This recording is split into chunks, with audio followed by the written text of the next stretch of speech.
welcome to Blackfeather Guild. Before we go in and say hi to the cast and get started with the show, I wanted to talk very briefly about viewer actions and a little bit about sponsors. So first off, there's a number of ways that you can actually actively participate in the show through viewer actions. One of the easiest ways to do so is through retweeting the game tweet. You should see that somewhere in chat if it's not in there already. But you just click on that link and hit retweet, and for every 5 retweets that we get on that, it will add a bonus to the cast pool and the game master pool. Now, in most cases, that's going to be an extra d6 that they can add on to any roll. Basically, a great way to use that is if a player is almost meeting a DC, but they're just not quite there, they can grab one of those d6s from the cast pool, roll that, and then add that to their roll. Basically, is how that works. Same with the GM. So that's one of the easiest ways that you can participate that way. Another way is through guild coins. That's our Twitch channel points. If you look at the rainbow colored icon, it should have the Blackfeather Guild crest on it. It should be right below your Twitch chat box. If you click on that, it'll show you all the different things that you can get with those. The biggest one being plot points. Now, plot points, you can see an example right over here. They all work pretty much the same way. It's just a matter of how big of an impact they have. So for the example, when we've got 2 plot points, the player of your choice gets something moderately helpful or unhelpful. Enter any suggestions for the GM into chat, or you can have the GM come up with something entirely on their own. So just choose if you want it to be helpful or unhelpful to the party, and that's kind of how you can use them. You can throw in your own suggestions as well. How those work: 1 plot point is something trivially helpful or unhelpful. 2 is moderately. 3 is very, and 4 is very to the entire party. So if you want to do something to help the entire party or really throw a monkey wrench in their plans, 4 plot points will do that. So that's guild coins. And then finally, we've got donations. So if you want to help out with keeping the lights on in the place, so to speak, there's a number of ways that you can financially contribute. One of those being coffee.com/Raven or raven.rocks. You can see both of those examples down there at the bottom. Those are the addresses to do direct donations. You can also do Twitch subscriptions or bits. Those work the same way. And then finally, Patreon. We've got a Patreon, which you should see in chat here any second, if it's not there already. And our Bard tier patrons and higher get credits towards viewer actions every month that they can use on any show that they would like. You just have to let us know in chat how you want to spend those, and then we'll hand those out. So some very cool stuff. Before we hop over to see the cast, one last thing to mention is a couple things on this chart here. We've already covered the D6 and the plot points, but the triple crits, what that means is you can gift auto critical successes. And you can, it's triple because you get 3. You can divvy those out however you'd like. You can do 2 to the cast, 1 to the game master, all of them to the game master, however you want to do it. So they work much like the D6s. The cast members just grab that when they're available and they really need them and use them. So it's pretty cool. And then finally, the last one, introduce an ally or enemy NPC.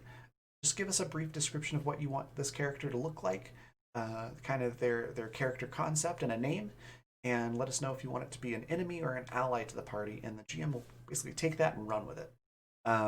So really cool ways that you can participate.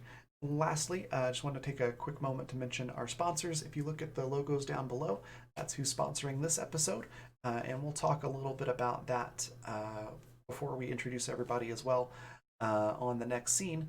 So yeah, check all this stuff out and thank them for supporting us, and thank you for being here and watching. Let's go say hi to the cast.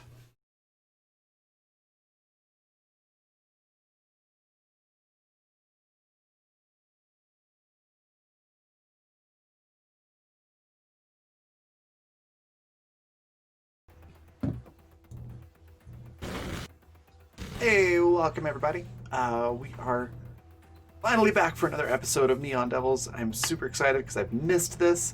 It's going to be great. Before we jump into what all's going on in the story, though, I'll let everybody introduce themselves, and then we'll pass it on over to Yaz to take it away. So, starting with myself, I'm Raven. I'm the creative director for the Raven Evermore, which deals in a ton of tabletop-related things, from game design to being a professional GM and voice acting, art, etc., etc. Lots of stuff. I'll post my link tree in chat, and that'll have links to all my stuff. And then I play Kat. She is a sort of supernatural detective and sorceress. She's quirky, always eating, and likes to add just a little bit of chaos to every situation. With that, I'll pass it on over to Paladin. Tell us a little bit about you and Daniel. Quirky. Sassy, okay. Hi, everybody. Quirky, I'm sassy, Paladin Hulk. eccentric. It's all the same. Yeah. He's a great character. I'm Paladin Hulk, Twitch moderator for Random Tuesday, Little Red Dot, and the Stalwart Initiative. And today, as always, I will be playing Daniel Vanderveer, LAPD detective. We're in the Fey realm looking for my daughter and, some other kids that don't matter. And we spotted her, but she's different somehow, and I'm not quite sure what that means, but I'm anxious to find out because I wasn't prepared for that. Awesome. Next we've got yeah, Glitch is like, oh, you're streaming, I want attention right now. Next we've got Par. Tell us a little bit about James and yourself. Hi, I'm Par, Mr. Par. James, from what I recall, is he's a guy, pretty normal guy on the Spooks. I got a stone. He's a pretty normal guy. He's pretty much just a normal guy. He doesn't even use magic. His weapon is a gun in a definitely supernatural world. And definitely no, checkered past of, dealings and things. He's a guy as a cop. Sorry. Also checkered past. That comes in somewhere. But it's mostly just human stuff. he's just a dude guy. I don't want to tell you. It's gonna be on James' tombstone at the end of this. James Cook, just a guy. Just a guy. Just a guy with a gun. And what about yourself, IRL? Oh, right, me. Sorry, the other half of this introduction. Just a guy. Also just a guy. I just happen to exist on the internet at this time. I've been tugging away slowly at things. So you can find me online on Twitter and on Twitch at Mr. Par. But I don't really got much going on right now that isn't just like in progress. So that's it for me. All right. We'll pass it on over to Nate. Tell us a little bit about Marco and yourself. Hello, I'm Nate. I'm going to be playing Marco Verota, the Monstrous Playbook. He's not having the best time in the Fae as of late, but we'll see what happens this session. As for me, I'm just an advocate of damn near everything tabletop. Happy to be here. Awesome. Next we've got Econorlax. Tell us a little bit about Tabitha and yourself. Hello, I'm Econorlax, and I play games in the internet, in both computer ones and TTRPGs. Black Feather Guild here is the one spot you can find me most often, except my own channel at twitch.tv Econorlax. I stream chill base and farm or camp or whatever building games. I like building stuff. I plan to expand a little into some retro titles I played as a kid to introduce them to the new generation of players, to know where we all came from. I have simple goal both for my own stream and this one here, meet new people and get better at talking with them. Awesome. And I'm playing Sergeant Tabitha Urquhart. She's in a way most ordinary member of this department. Well, she's not just an Orcish girl acting like an Orcish girl. She's really by the book, by the numbers cop, a desk sergeant, a bureaucrat closed in 6 foot tall mountain of muscles, and a lot of donuts. Muscles and donuts, yeah. Awesome. That's it. All right, and then last but not least, Yaz, tell us a little bit about you and take it away. I am an illustrator and graphic designer, primarily, but first and foremost, always a visual storyteller. It's this is the last time I really get to pitch this, but it's the last couple days of the comic book that I've been illustrating's Kickstarter. I have to find it. I usually have that link right there, but that's the link that I'll share today rather than my website link. You can find me on Twitter at ytatianaart, or I've started streaming art here under my username Bodelia, so you can check that out too. But so last time we played, which was more time than I thought was going to be between a session, but you know, it happens. So I had to scrap around to remember what happened last time.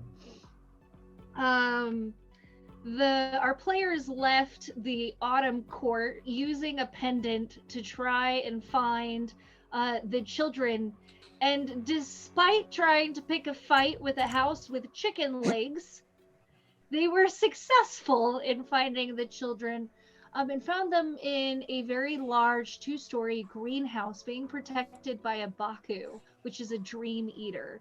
They were able to successfully get the children out of there, and with the help of Daniel's stepdaughter appearing right at the last minute, they were able to chase the Baku away and make sure the rest of the party survived. And that is where we start today, is all of the children are out in the front of this courtyard, and you guys are reconvening and trying to pull yourself out of a sluggish stupor that the Baku left you in. Except for me. Except Oh, for yeah. James Cook. I remember And, that much. And Kat, because she's eating tacos, because she learned the Monster of the Week equivalent to instant transmission and is abusing the hell out of it to get tacos. Hey, thanks for that resub. Or the gifted sub, rather, for Mr. Parr from Michael Wayne. Thank you, Michael. Yeah, Parr, that gives you 2 plot points or a couple of d6 to throw around if you'd like.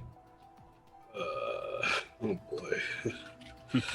I was not prepared to think this soon. Okay. You can let us know later. It's totally fine. I will take a extension on that. All right.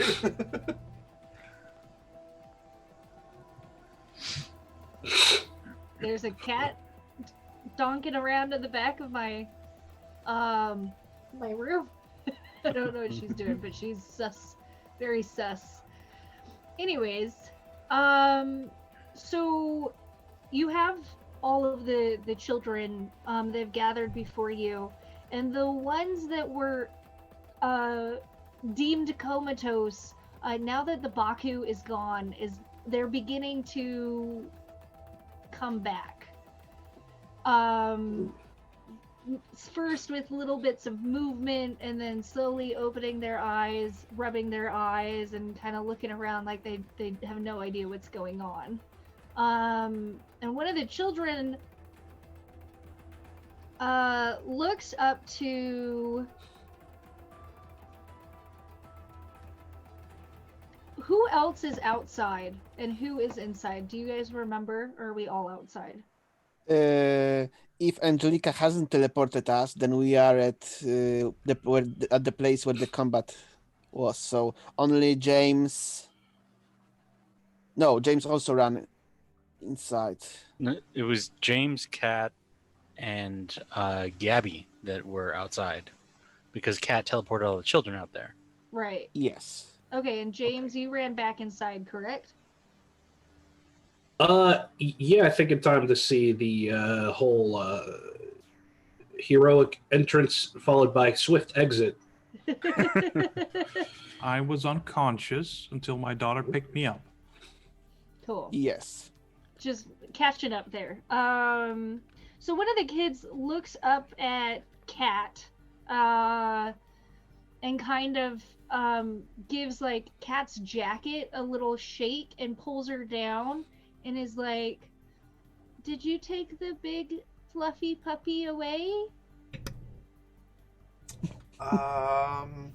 Yes, I did.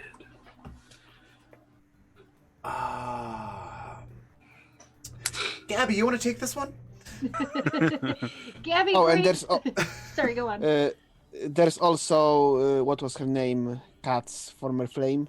Amelia. Oh, Emilia, right, there. Amelia, the love of Cat's life, who I completely forgot. Amelia. How big is this party? You got How- pretty big. You guys have a penchant for taking NPCs with you. How big is this party? When did Well, we get my it's like- sidekick? It's like I Uh, think 7. There's 7 of you right now. Yeah. It's Magweed. Magweed stayed. I can't handle 3 ongoing NPCs at once. This So, reminds me of Animus, how the Understandable. party just keeps picking up NPCs and adding them to the crew. But yeah. yeah, So- Cat's gonna look to Gabby and just be like, I don't do children. Do you want to handle this? Gabby sits down and speaks with the child. Now, inside, Angelica is left. She's no longer in the building, and as far as you can tell, the Baku is also no longer there. Ooh. I'll slowly get to my feet. What happened? Was that her? Did you see her? Where'd she go? Yeah, dude. I think your Dude, daughter you- saved us. Your kid's kind of badass. She's only. Is she 10, 11? I forgot. I can't remember what you placed her as. I thought she was like 12. Yeah, she's But young. she had wings and stuff and all. She's not supposed to have wings. She's just a girl. Well, something's changed. Where'd she So go? Clearly, Where is she? you don't know what happened with her. I suppose your wife doesn't either. Oh. Yeah, it seems like she saved us. We were losing this one. That was her, right? You saw Yeah, her, Well, yes? you are. Wait, that was her. That's us asking you. That was her. I Yes, think so. But I was in a weird I dream. saw her. I was completely, present. It's definitely her. Where'd she go? She flew off. I'll like look at my own back because I don't have wings. What do you mean she flew off? We were in the building. She. She She- crashed down through the roof. You see that big You hole see up that- there? You see this? This wasn't me. Why would she just go? Just found her. Well, that's a lovely thing you can ask her whenever we find her. Well, one thing that you should note in all of this is she clearly doesn't seem to be in danger. That's good news, I think. Wow. And if she can would fly be, away if there's danger. Don't know That's about good. if she that. would be in danger, she seems like capable of handling it. So that's something good in it, I guess.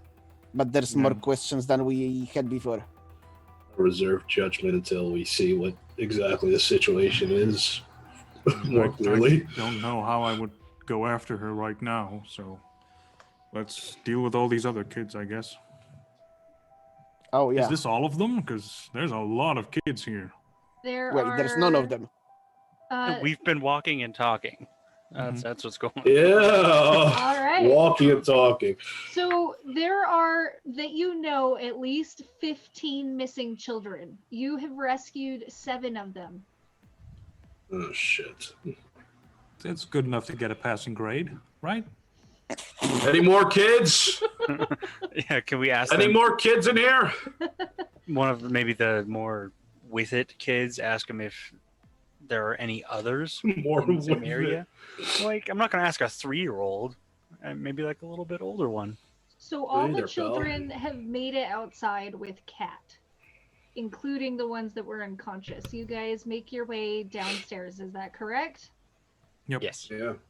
So when you get out there, Gabby's talking with one of the kids. There seems to be maybe one other child that doesn't seem to be very affected by the sleep that they were put under. You can speak with them or you can wait for Gabby. I think I'm still hybrid werewolf, so I probably shouldn't go lean down right in front of a kid's face. The kids seem to respond to you not in fear. Okay. Maybe like trepidation, but there's a couple of bold kids that just want to pet you. Oh, fair puppy, enough. puppy. I pat him on the shoulder and say, "Oh, he's a nice fluffy guy." Who's the slavering Trying so hard not to growl and bristle.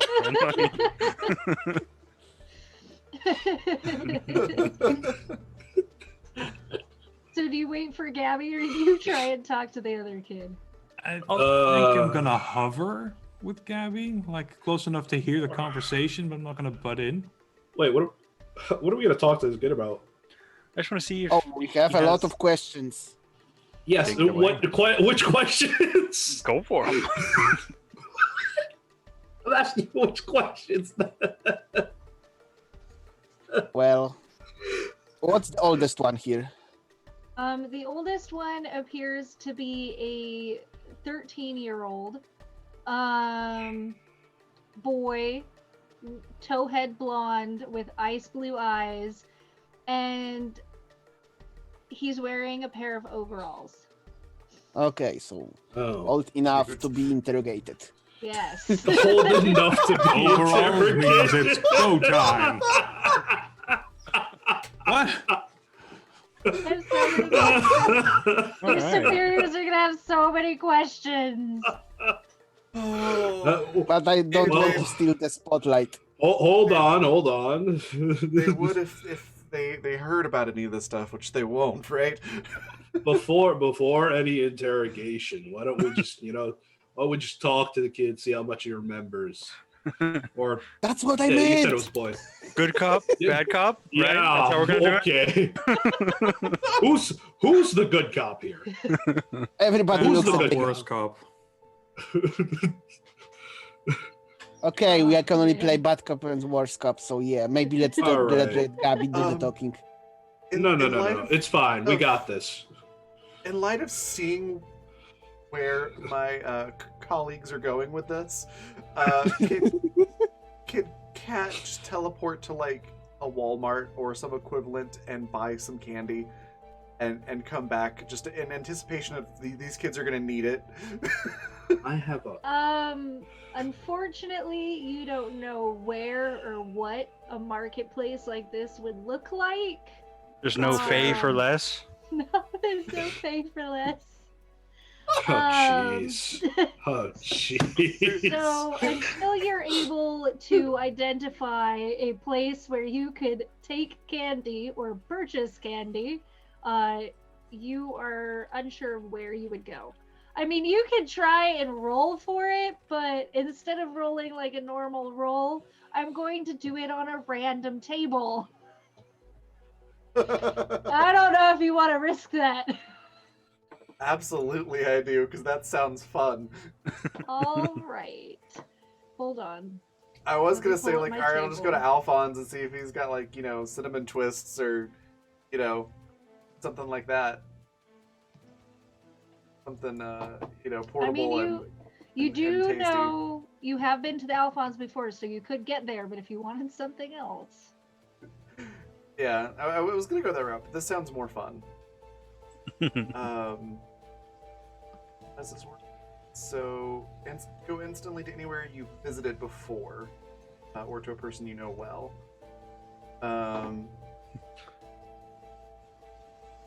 So I was thinking, yeah, that's true. I was thinking, like, I'll just go to, like, Kat's favorite Walmart or whatever, but that's right, we've got to stay in the city.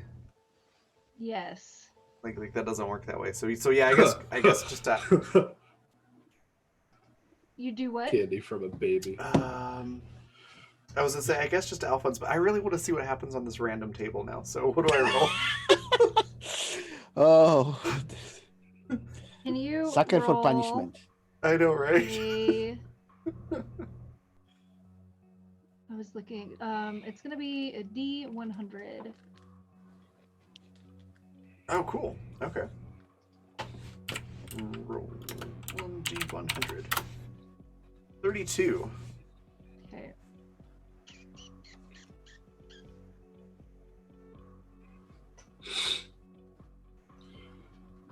I pulled up the wrong table.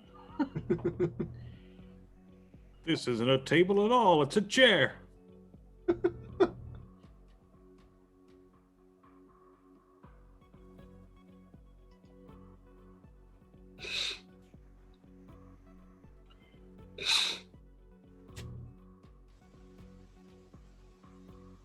Can I also So- grab Amelia and take her on this trip? Oh, jeez. Sure, but if you're taking Amelia, you do have to roll to keep her with you.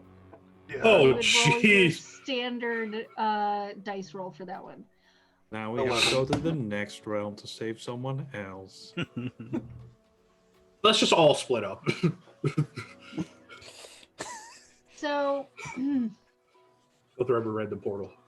you got an 11 to keep her with you? Mm-hmm. You lucky bitch. So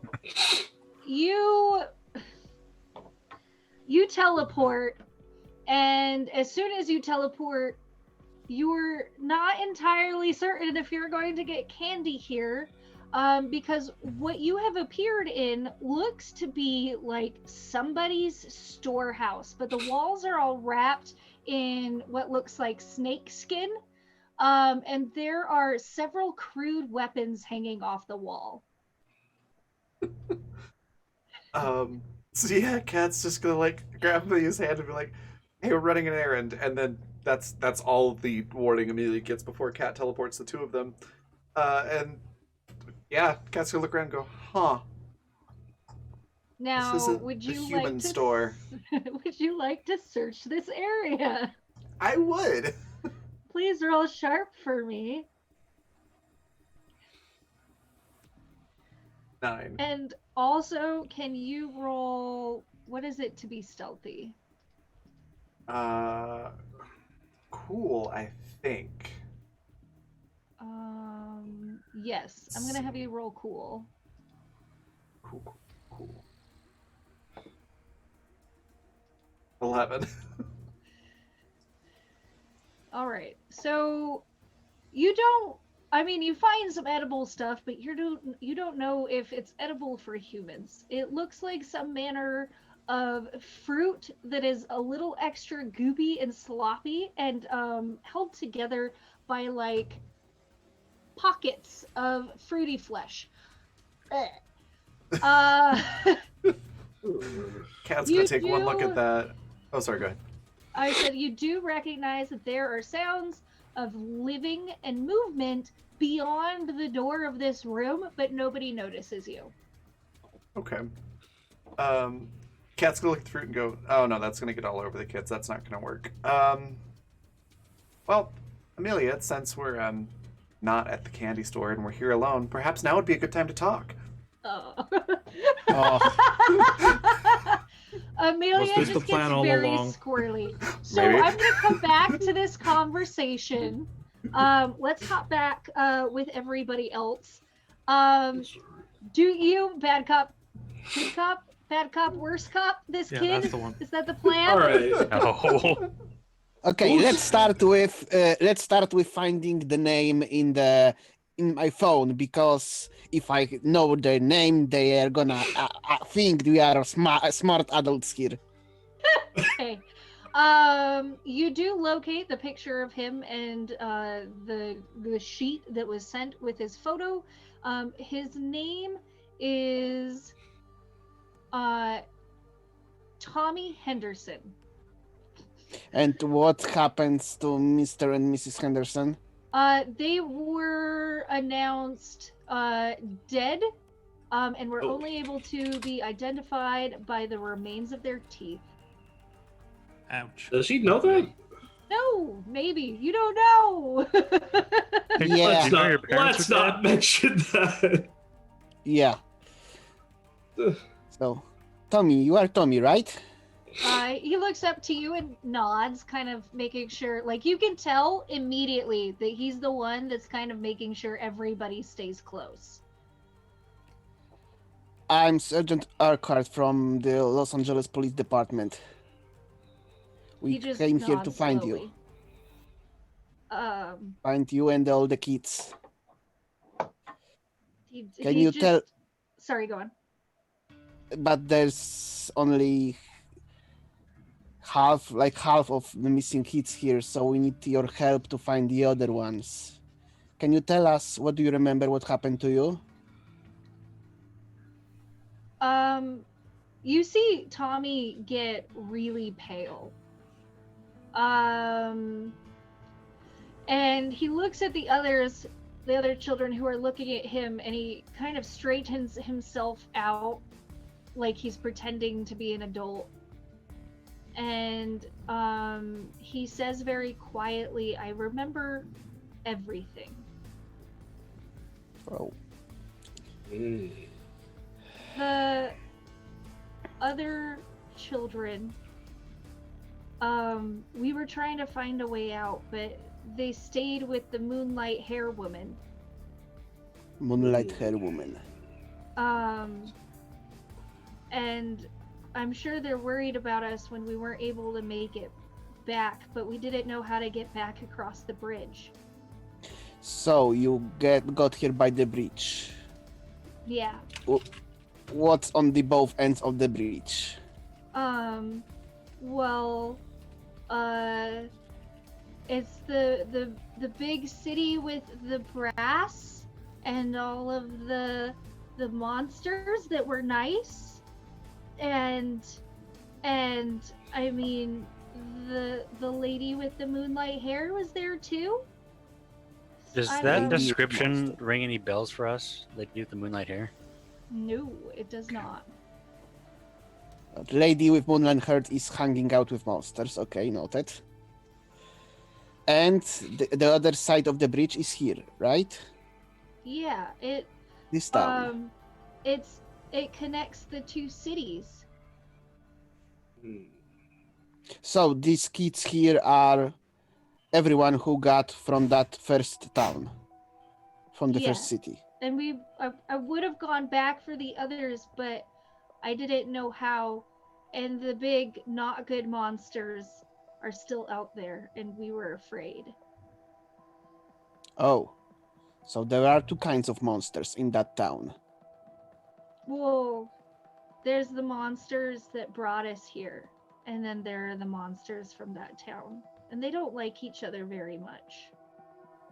And the bad monsters are the ones that took you from LA. Yeah.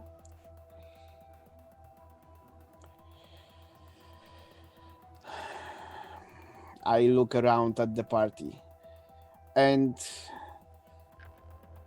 do you remember a girl by 11 or maybe looking a little older, blonde? I'm looking at Daniel. Angelique. Just remembered that she's 13 because I looked it up. Okay. Okay, 13 then. Okay, retcon, little retcon, yeah. Were the Was- kids still in that combat area when she saved us, or had Cat teleported them out by then? Cat had Out. teleported everybody Outside. out. The kid kind of looks at you perplexed, and one of the little kids next to him kind of like stands up on his tippy toes and like puts his hand over and he's like, "Remember the angel? Yes. You're talking about the angel that's helping us?" Do you know Yeah, how to I- contact her? Do we have a picture of Angelica? Of course.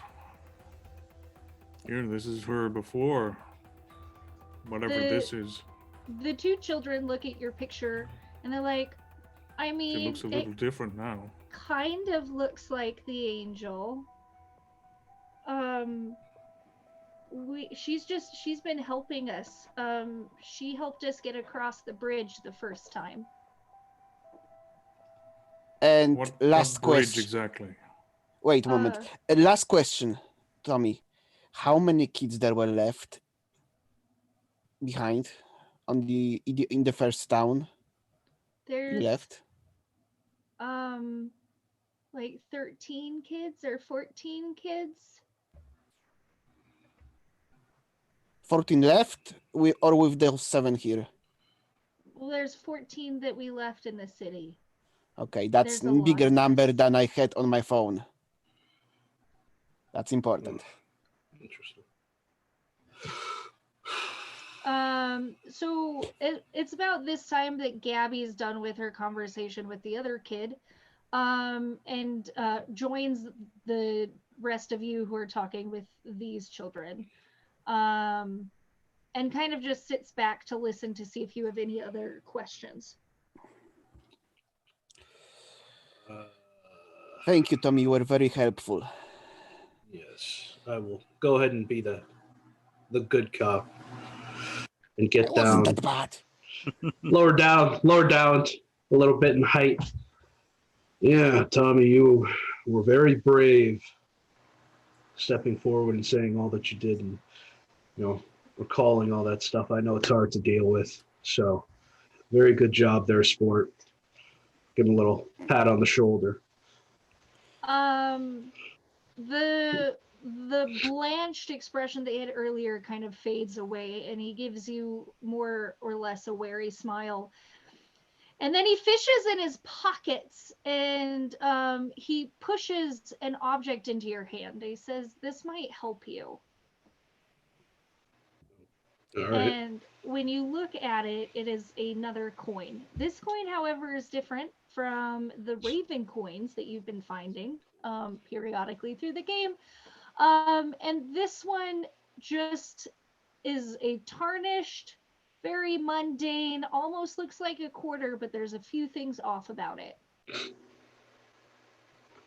which you're not entirely certain what they are. I'll take it as a good luck Here's a charm. quarter for your troubles. I'll And they're take all it in as one place. a good luck charm. Okay. Very nice, Tommy. Paladin, I think you might be muted. I didn't hear you. You didn't? Can you repeat what you last said? Or maybe I'm crazy. I might be crazy. Can you all not hear me? I can hear you. I can hear you now. We can hear you. I can hear you. It's weird. It didn't do anything different. Okay, maybe I'm just I have touched no buttons. crazy. I might just be totally nuts. Disregard me.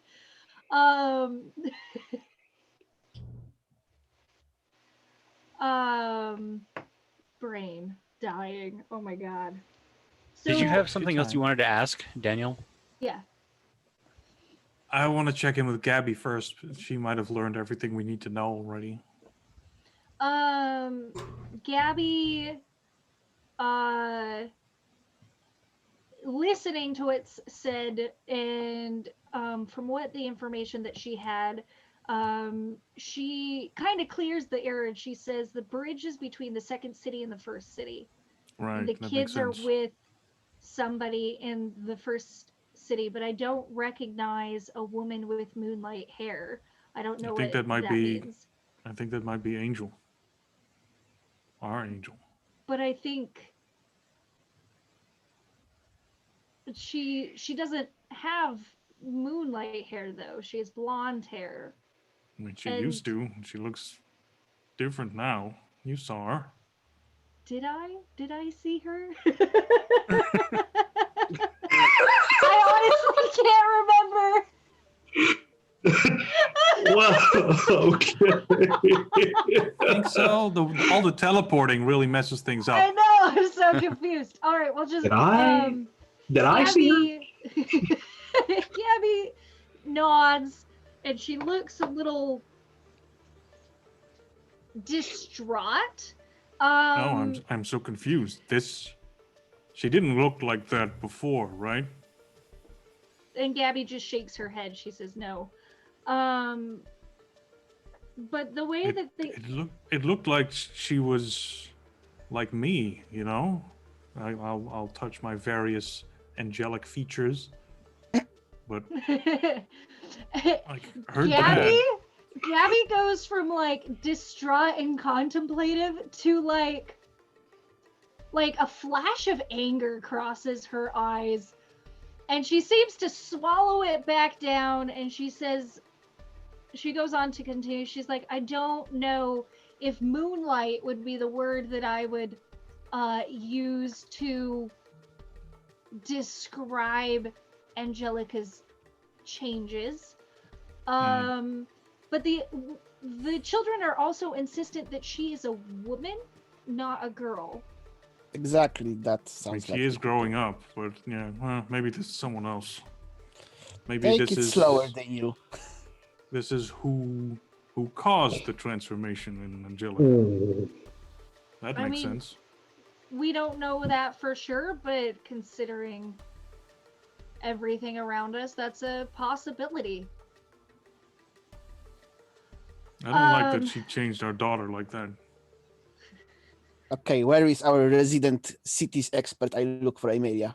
Where did they go?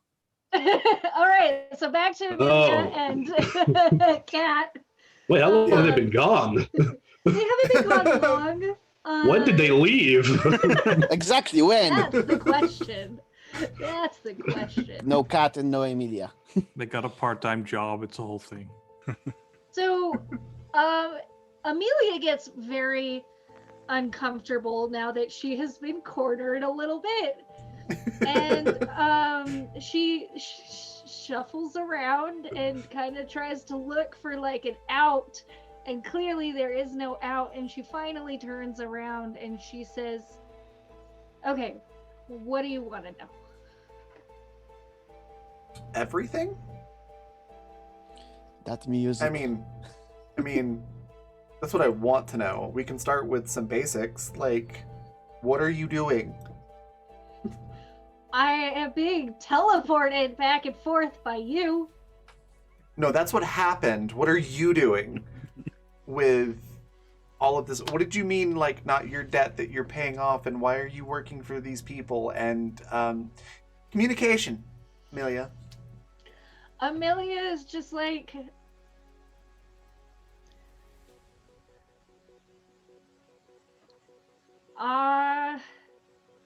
I am paying off part of your debt to make me better. And I know that we were in the dire straits for a while, and you left and came back with an answer, and I had to go work a job to keep up. And that was this job. All right. Fair that I did go. I didn't want you anywhere near the people that I have to deal with to make this happen. That, you know, you being alive. But the thing is, like, I didn't do all of that just so you could put yourself in danger to pay off part of that. She takes a deep breath, and she says that you sure are pointing fingers right now. Look, My fingers are in my pockets. the Holdra, they took me in and they honored your deal as best as they could honor it, which meant pawning me off on the Rat King. And the Rat King took the cancer that was in my body, turned it into something else. And she kind of, like, that bowl that was full of fruit, she goes and she, like, tips at it, and you can clearly see that decay has rapidly begun on that bowl of fruit. There's, like, maggots crawling out, and she looks down at them and she looks back at you and she says, but I'm alive. Okay. And I want to make it clear that I'm not angry at what you chose to do. I am not angry about the time we've been apart because I've still gotten to talk to you. In fact, I don't think I'm angry at all, but this world has first and foremost changed me, but also there's so much more to it. And now this is my life. And I'll be damned if I don't miss you every single day. I miss But you knowing too. that you're alive also is just as important to me. I mean, that pretty much sums up how I felt about the whole situation too. I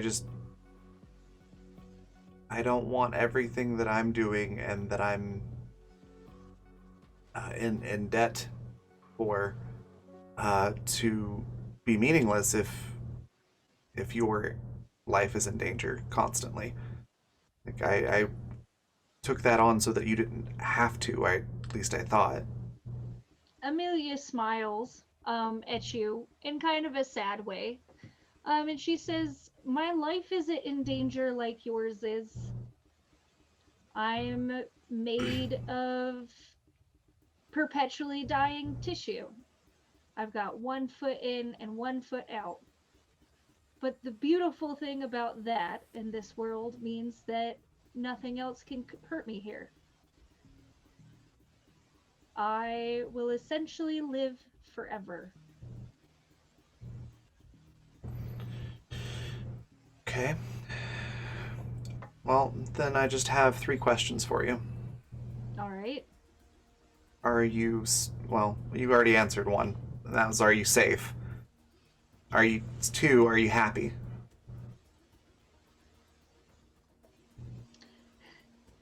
She kind of gives you this look like that answer is far more complex than you make it out to be. And she says, "I'm surviving. And sometimes I feel happiness, and sometimes I don't feel anything at all." And that's fair. Better than miserable, I guess. It's true. And then 3, are you doing good? She laughs and she says, "Do you mean, am I doing good as in good things in this world? Because you're not the one to judge." I mean, are you contributing a net positive to the world around you? I mean, when your world is rot and decay, I mean, I do my best.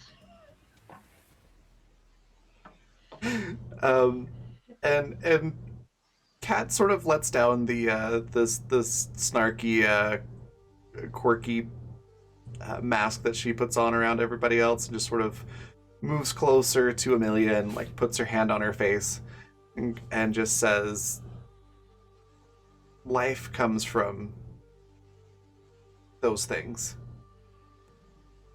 That's still contributing. When plants die and go to the ground, they still bring out new plants. That's still contributing something positive to the world. I know you're working for people that are not the greatest. I mean, I'm doing the same thing. Like, cops aren't the greatest people in the world usually, but I'm, trying to do good. And that's all I'm asking is, are you trying to do good? I like to think so, but that's relative. Everything's relative. Yes, it is. I had a follow up, and I just I looked at the chat section and literally died laughing. Sorry. No, it's great. I've been trying so hard to stay serious. Doing something good in the world of rot, knitting sweaters for homeless scrubs. Yes. It's gold, Eknorlax, thank you. Oh my god. Woo. Okay. Yeah.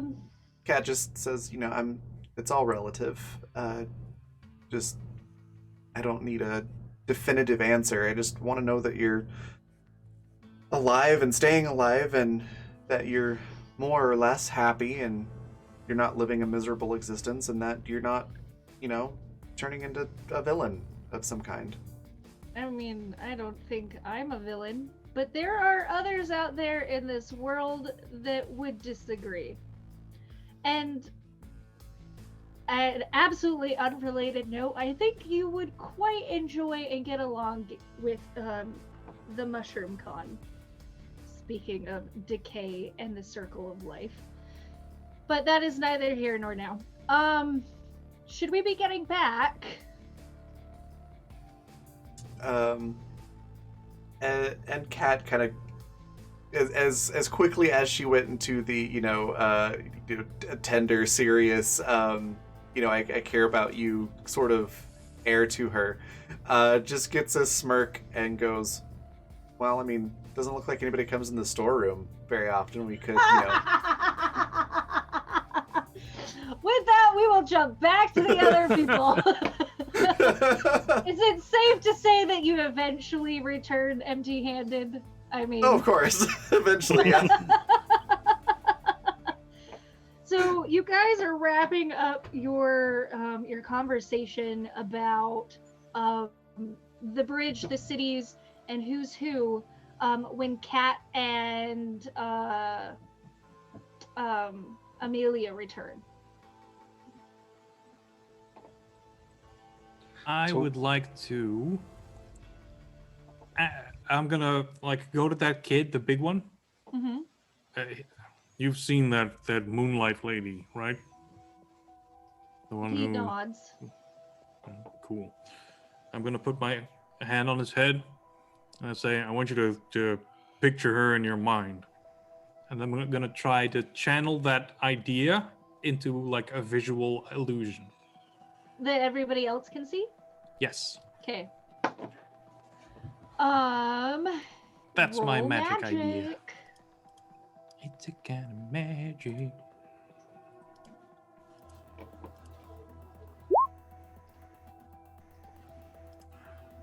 All right, so the nose is a little off. So what you get is more like a child's rendition of it, like how you would see a cartoon. All right, that isn't quite what I had in mind, but I think it's pretty obvious that that's not our daughter. Have you guys seen Owl House? Yes. I imagine it looking like the Owl Witch. The owl lady. The silver hair and bright yellow eyes. A fang. Yeah, A hideous I love curse. her little fang. Oh my gosh, she's my favorite. Anyways, It's a good show.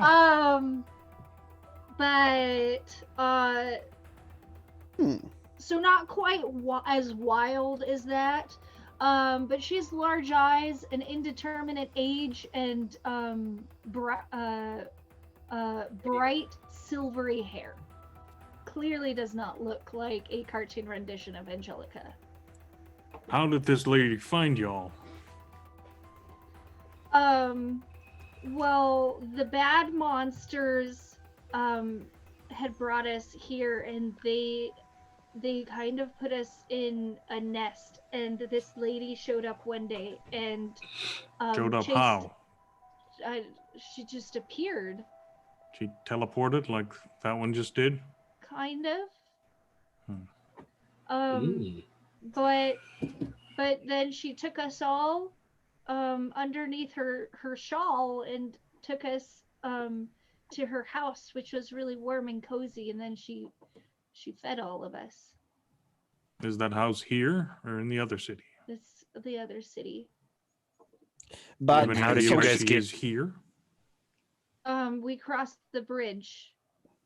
The So angel if- helped us cross the bridge.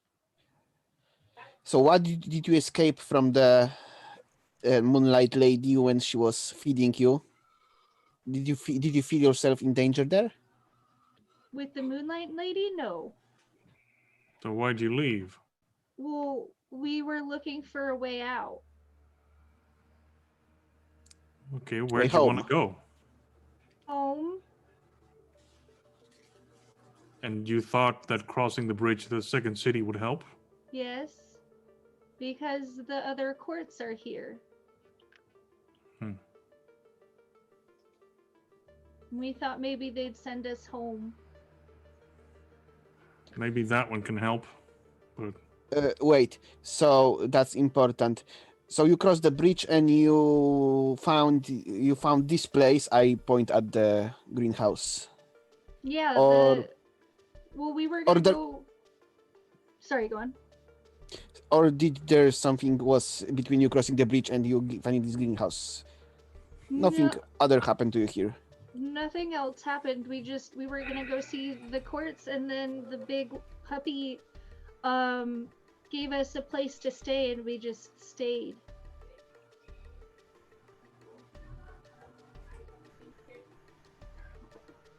So, plan of action: get these guys, these kids, to the Autumn Court, and then go find the Moonlight Lady. See if we can escort the other kids to the Autumn Court, and hopefully get them all back to the real world. the I Moonlight look Lady at- is in that other city, and my daughter's here. I get the Well, where's exactly your daughter? That's a little hard to tell. It was still her. Like, no matter what weird stuff this realm has done to her, she's still my little girl. I didn't say what or who. I said where. She might be as okay. well in the first city because if she was helping these kids here, she might also be helping those kids there.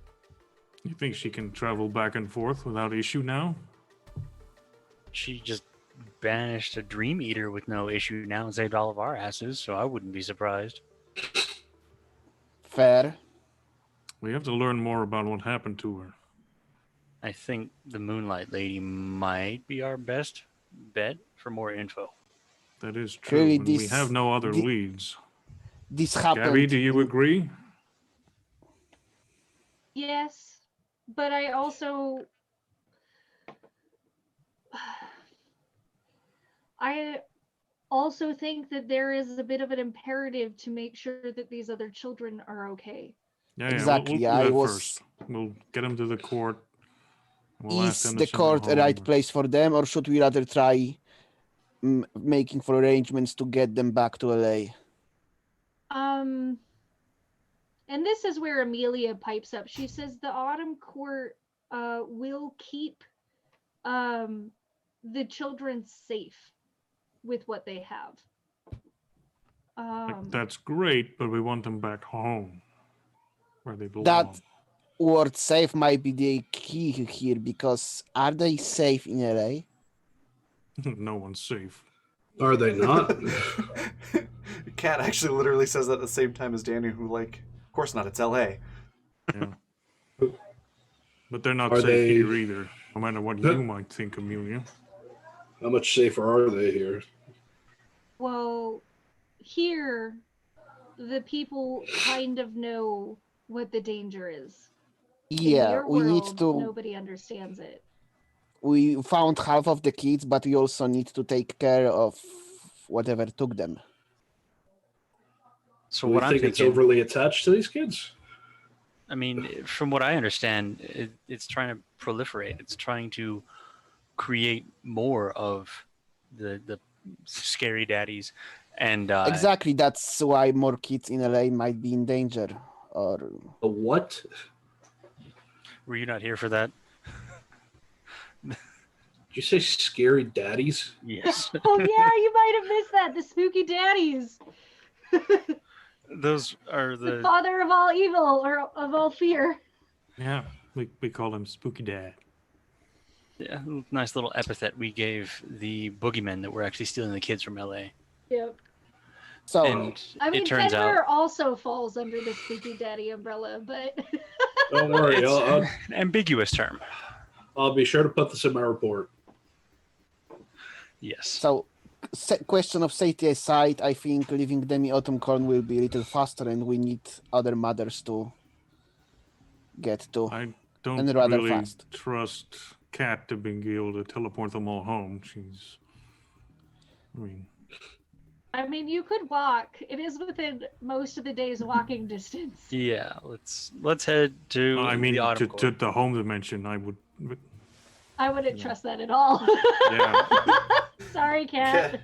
No, it's fine. But Kat does look at Daniel and go, "Oh yeah, Kat. You mean the cat that's standing right here in front of you?" yeah.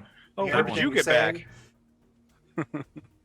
Oh, Well, I mean, unless you feel extremely confident, you can get all of them back to LA safely.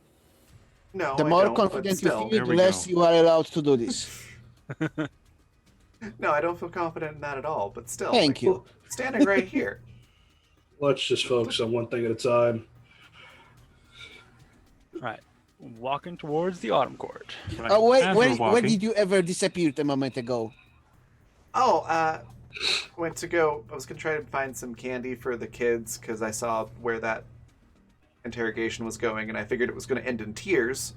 Good job on it, not by the way. What do you mean?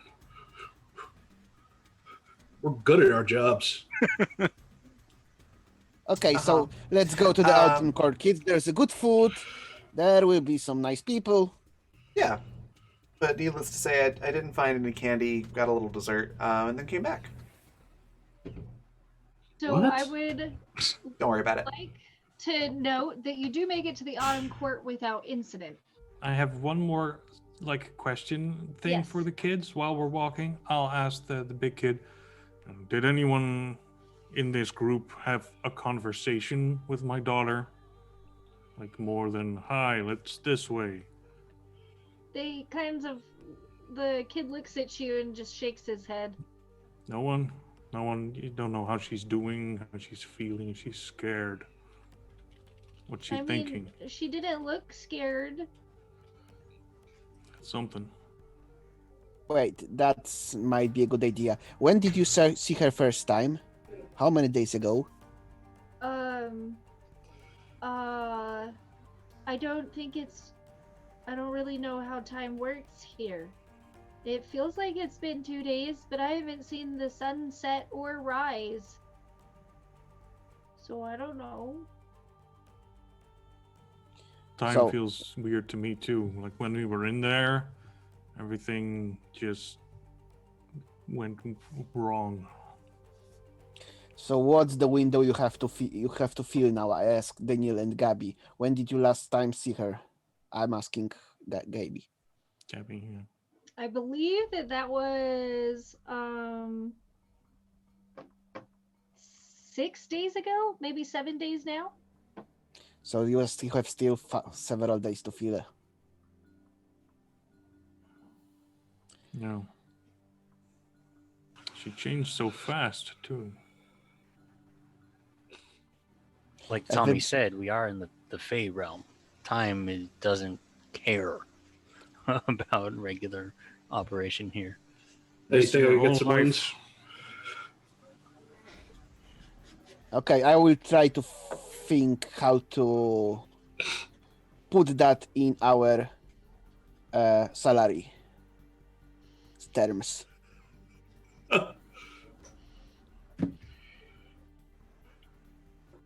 Is there any other questions or things that you want to do before arriving at the summer court?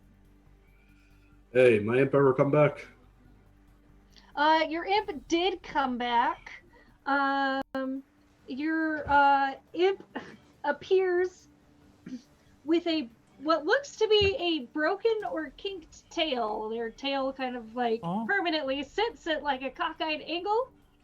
Oh no! And he says, "Well, I delivered it." Yikes, pal. Yeah. Anything else you want? No, stay away from the kids.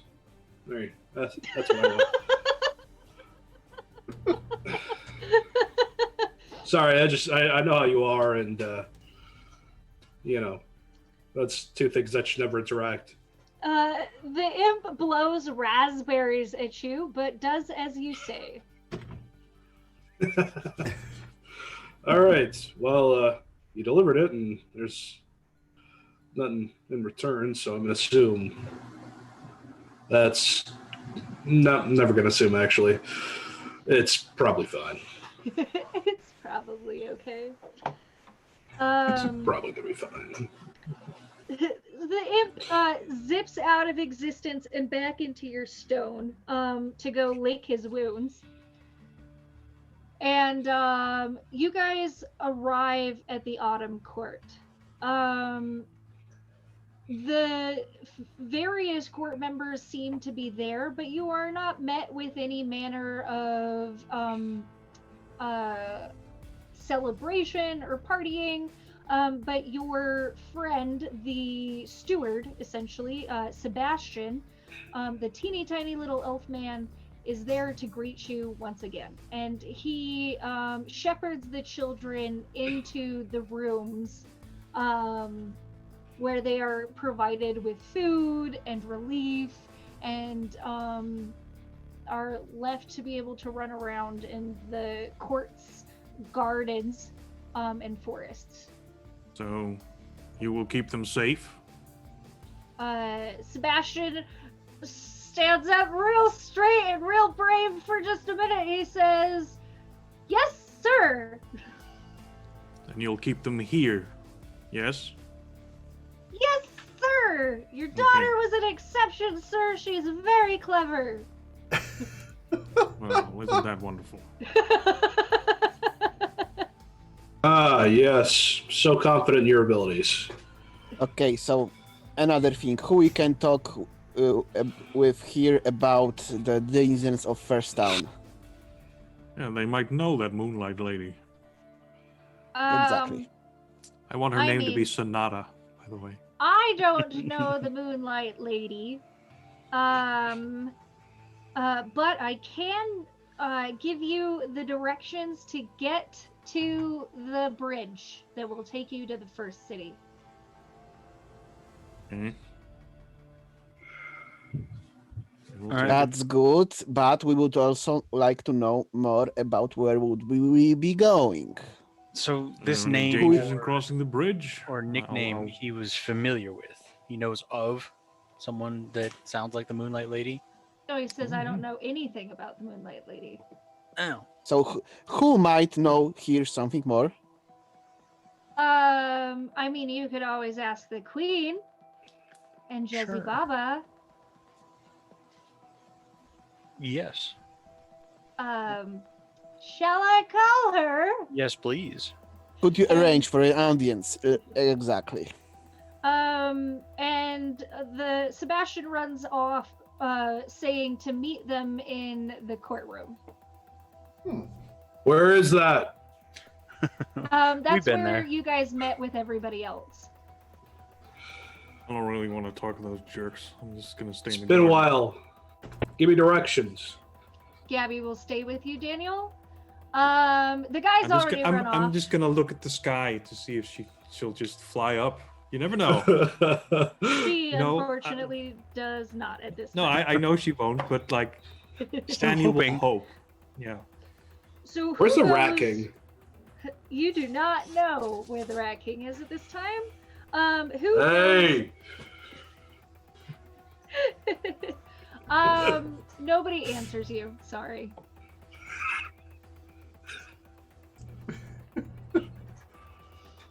Rat guy! Okay, so I will take Kat and Marco Yeah, for sure. Kat's just looking at James and Daniel just with just pitches like the bridge of her nose, and it's just like, oh my god. Go on, Yes, go on. I'll well- catch up with you in a second. Amelia Rat just King. stay behind, just giving James the stink eye.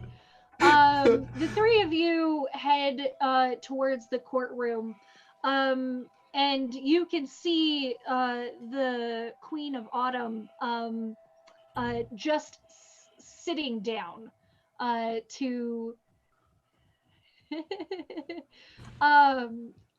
sitting down to receive your company. And you may ask your questions. So we I found half of enter, the I children. nod. Yeah, we'll bow and be all like, "Ooh, official, your Majesty." We found half of the children and hints at where the other half might be. Do you know anything And- about a moonlight lady, something along those lines? You see, I'm gonna have you guys roll. What was it? Sharp for me. The three of you that are there.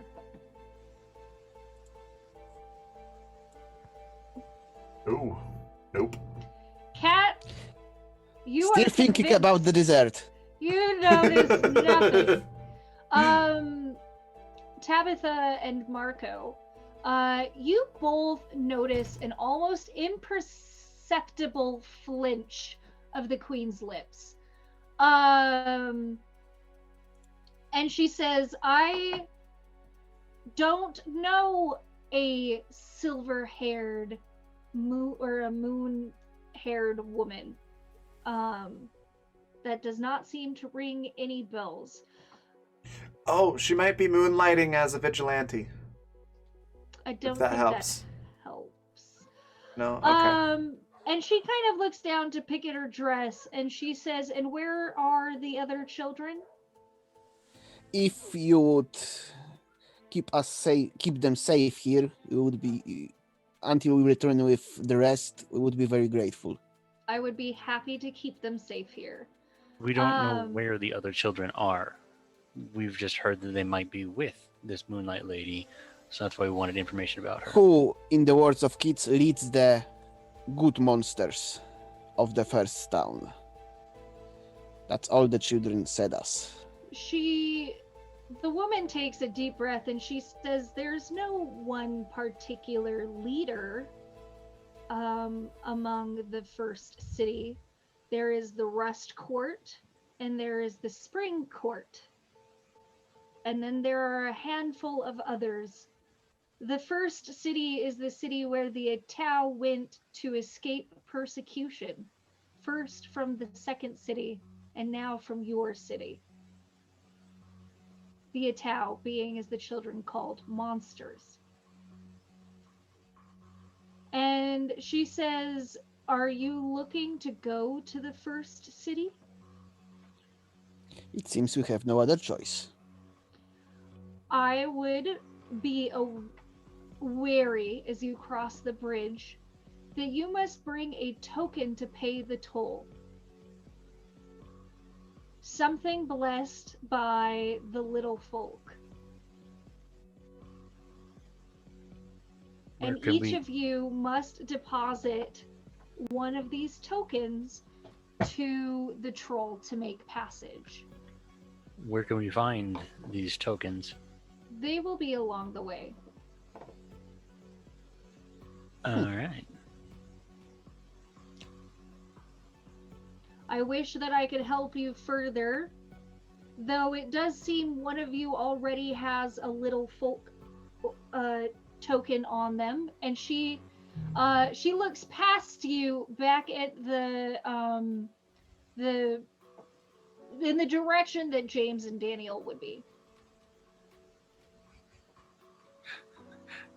James, you're muted, but I assume I can only imagine what I that was. I didn't want to actually interrupt. And she looks back at the three of you, and she says, "I do believe that you will not have any trouble finding the tokens that you will need to cross. Just be observant and be prepared." So, in case we don't return, I look at Kat and Marco. Well, in case some time passes without our return, could you arrange for the kids' return to the LA?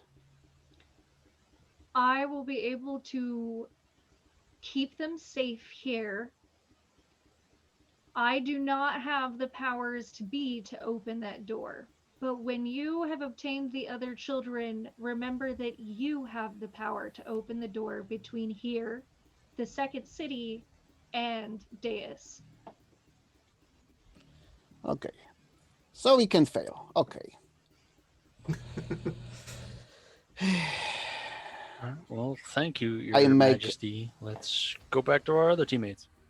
Yeah. I make a heavy sigh of "it's beyond my pay grade," as always it is, and bow back. So you guys return. During the time that they were away, unlikely friend has joined you. From the treetops, a familiar voice that Daniel absolutely hates comes from the canopy as the Monkey King swings by his knees upside down above you, giving you a nice wallop on your back with his staff.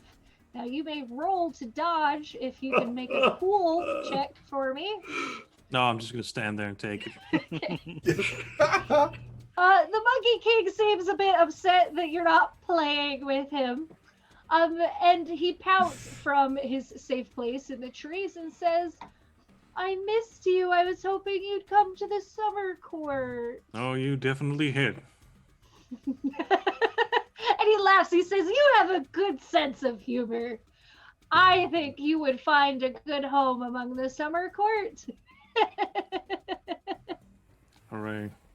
Well, I happen to hear down the grapevine that you're looking to get into the first city. Is that correct? Now- Yeah, we are. While this city is absolutely easily figured out to get to the bridge, would you like company crossing the bridge? Do you want to go to the first city too? I mean, I don't really give a flying fuck one way to Tuesday, but I like your company. Is this happening as everybody's approaching, or is this while Yes. everybody's away?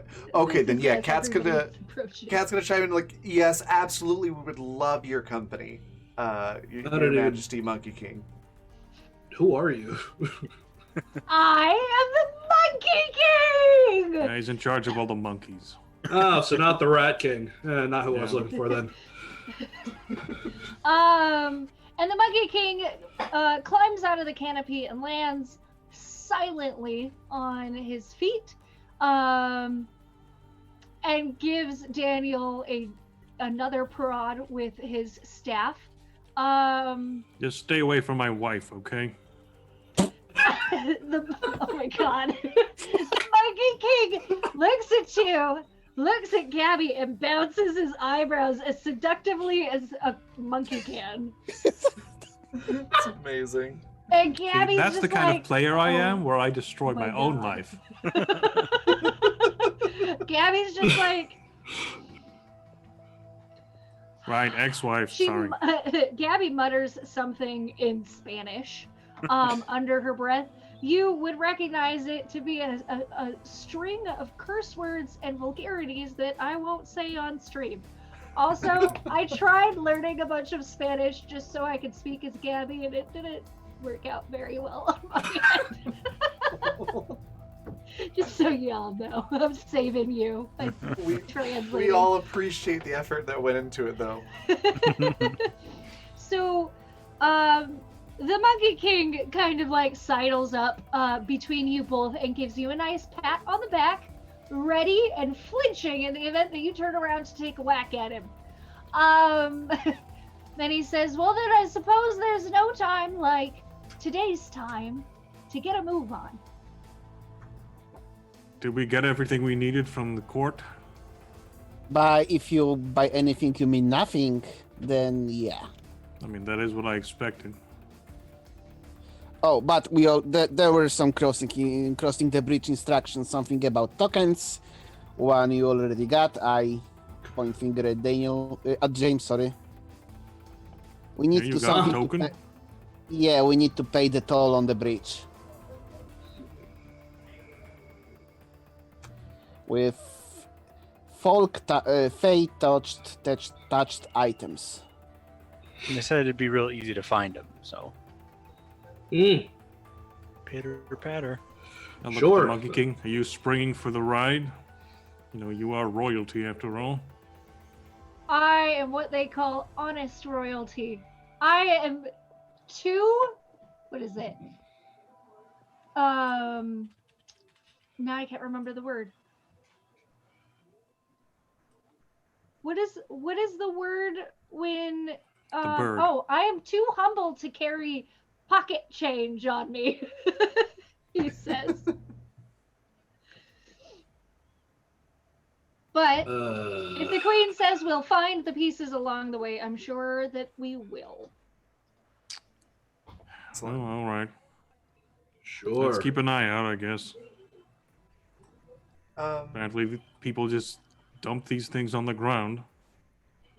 So the party grows, and it's not even our fault at this time. Sorry. Yeah. Cat Go on. Cat goes up to the Monkey King and just does sort of like the like hooking an arm through the other person's arm thing, and says, Daniel here was just saying how curious he was about how your court works the other day. Perhaps you could explain it to us in great detail. Because Daniel was very, very interested, but he's kind of shy, so he didn't want to ask directly. Oh no.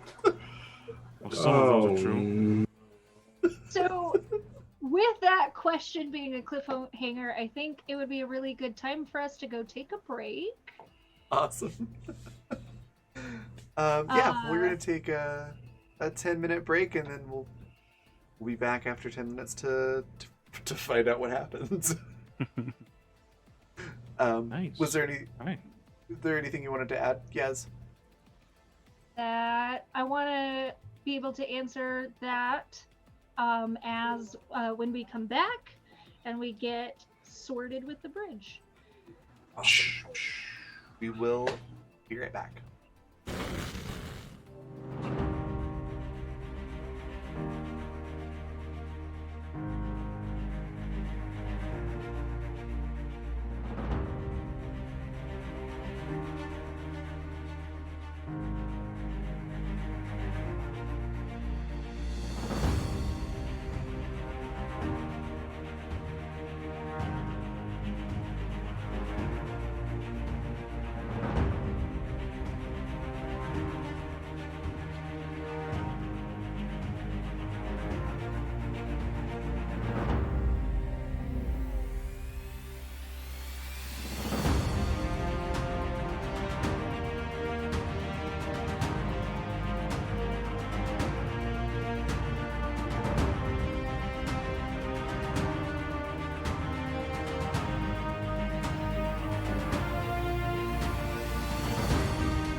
we're back. So, what does the Monkey King say?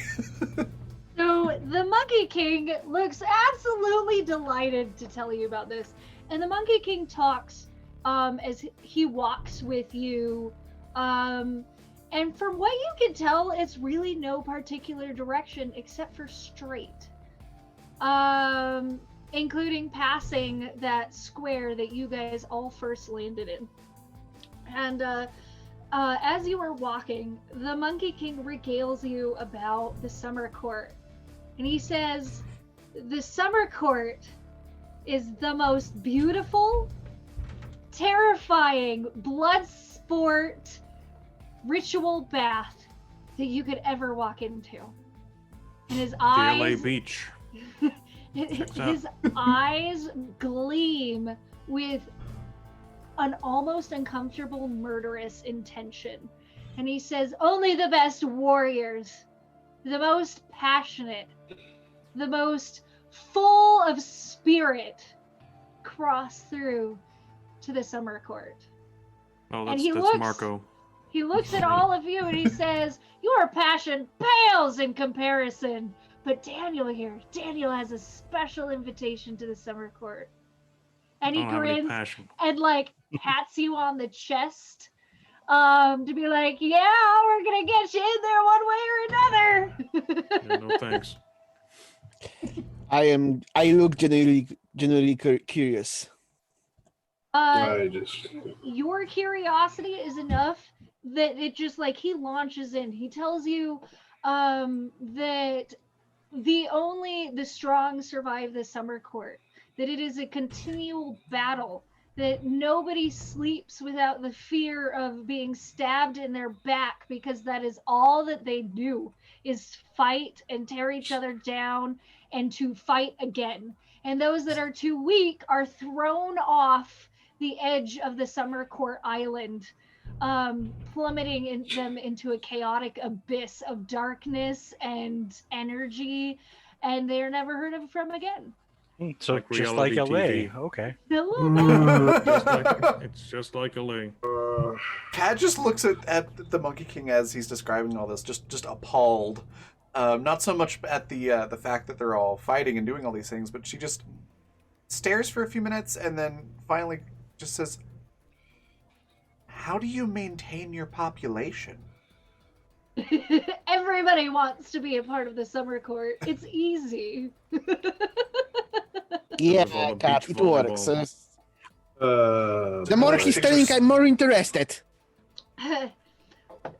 Miss Tabitha Urquhart, Gee. would you be curious to see if you would survive the Summer Court bloodbath? The way you are telling about it, yes, I am. Perhaps we shall have a game. Unfortunately, I'm on duty. There was supposed to be tokens. Wow, Cat James just sort of, James just does not look at the Monkey King during this entire thing. Does not look at him, and he's having the worst memories. Do Oh, not no. make eye contact.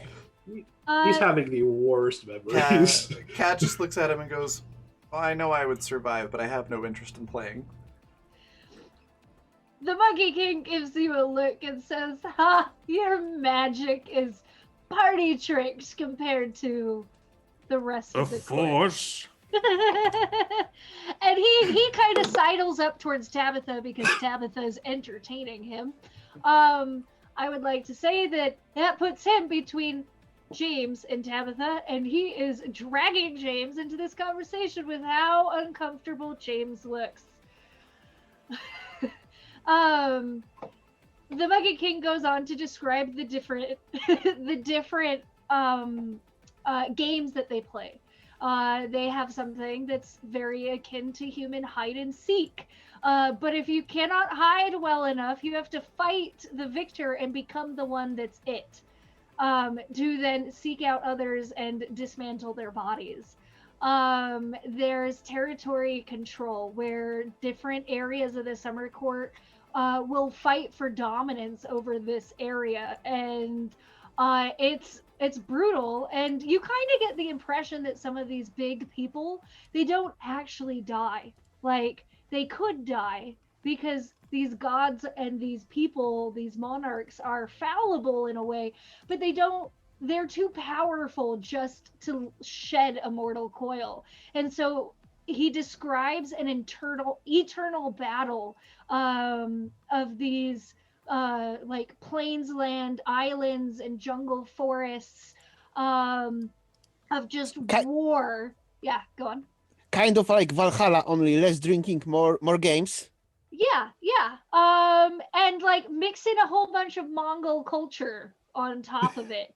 So, you have the Summer So- Court kind of gets the opportunity to step into some of the histories, and have had impacts that resulted in massive wars, that you guys would all recognize. But I could literally talk to you about hours about this whole thing. So I'll just keep part of that So- to myself. The more Yeah, you're so let's describing assume. it, the more it sounds like Klingons. Oh yeah, definitely. Very is amazing. Klingon-like. So let's assume that Tabitha is really interested and asks a lot of questions. You really got her with that idea. Tabitha, the Monkey King gives Tabitha everything that she asked for. If you have any questions that I didn't answer, you're welcome to ask. I'm gonna But- scoot away. You're just gonna like try and get out of there. The Monkey King looks at you and he says, "Oh, you are such a sorry sort. Boo-hoo!" Antagonizing you. I love this. This is. I love that we came to this place. The less you give the Monkey King, the more he loses interest in you, until all of his interest is completely focused on Tabitha. And the time that it takes to get to the edge of the city boils away, and suddenly you're standing at a precipice. So almost like a giant floating island that the city is on. And around the edges of this island are large monoliths, obelisks, or monolithic obelisks. You cannot tell that there is a definite light source beyond the city, but the light from outside the city is being cast in a way that deep shadows are being pushed across. The roads that you're standing on, these cobblestone roads. You know, I thought the Monkey King would be useful. He's just distracting us for looking for these damn tokens. I haven't seen a single one. Just you wait. So This is just me complaining to the group. that's fair. Sorry, I'm looking for a bit of information. So the Monkey King, as you guys reach this edge, the Monkey King says quietly to himself, "From shadows forged, from darkness born, by crone's grim whim, I come to home." And he taps his staff very lightly, not doing anything in particular, but just kind of walking around the shadows. And you watch as he comes up to the shadow's edge, and then he hops the distance of the shadow to the other side. And he kind of turns around with his back to the light source, and he watches as he casts his own shadow. It sort of plays with it, sort of briefly forgetting that you're all there. Oh. Right. I'm gonna look in my pockets for whatever token I'm meant to have. As I think I have 4 tokens right now. Which ones are all the tokens? You've been the coin collector. I know that Tabitha has the Raven token still. I think I used didn't it. Oh, did you? I'm sorry, I should have written that down. My If bad. it's one off, then it's used. Okay. If I remember correctly, I got 3 from the twins. at the casino, and then I got one from that kid. That's right. Okay. Someone's blessed. Y'all got all the coins. I don't know.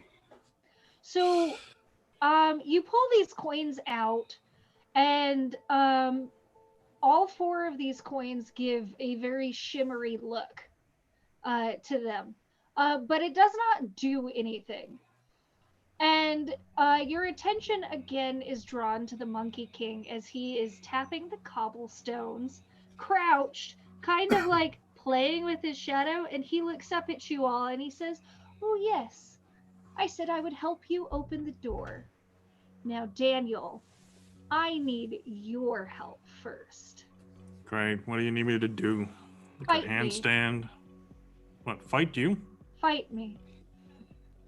I mean, I don't know how that would even, and then I draw my gun and shoot him. Nice.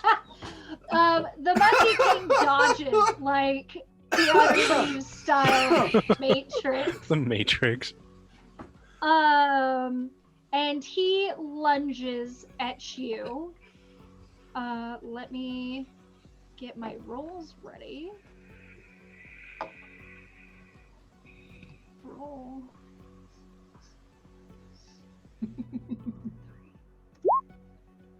What? Did I do that wrong? 2. That didn't work out. Hold on. Well, you 2D6. roll 2D, and maybe you want to add a 6 to the D. Oh, you're right. 2d6. 2D plus 3, and it was still 2. All right. Yeah, I'm not sure how that would work, but So the Monkey King darts at you. And in one swift movement, he kicks the gun out of your hand. Now you can roll cool to keep your grip on it. I will do so. Nope, we're getting powered up. The gun gets kicked out of your hand and slides across the cobblestone pathway. It is your turn. I will try hand to hand. I believe that is just kick some ass. Yeah, I forgot I have an actual thing for that. Kick his ass. Kick some ass. It's not what I'm good at, but we'll see what there we go. Mixed success. Close enough. You trade blows with him. You can describe how you do that. I think I might surprise this monkey because my body always count as a weakness against monsters I fight, which includes him. My unarmed attack are 2 harm, intimate, and messy. Okay. So I think I'm gonna surprise him with how effective these little punches are. Perfect. The Monkey King looks a little stunned, but equally impressed as you. But he's a you- much better fighter than I am. So You get him. He does. Let me see. He also does 1 point of damage. As he you go into Papa's clock and he gets you back. At the same time. And then he will come at you again. Shove his stick where the summer's sun rays doesn't reach. The second attack he doesn't do as well. Again, he goes in to do 1 point of damage. However, you have the opportunity to attack him back. And he do I roll or do I just do damage? You just do damage, so that's an additional 2 points, correct? I'm gonna break his stick. Oh no! Oh. Like he's gonna block and I'm just gonna punch right through the thing. Okay, so he won't take the damage, but his staff will be Yeah. broken for now. Because that's something that's gonna stick, pun intended. And I know he's gonna win this, but that's at least gonna be something. Question. Yes. Does this seem like this absolutely has to be a one-on-one, single combat, no interference type deal, or... Oh, he's just making this all up. He just wants to fight me. This is all pointless. It's not entirely pointless. I'm just curious if it was like expressly implied that this was a one-on-one fight, or if it was It was a bit ambiguous. implied that he wanted to fight Daniel.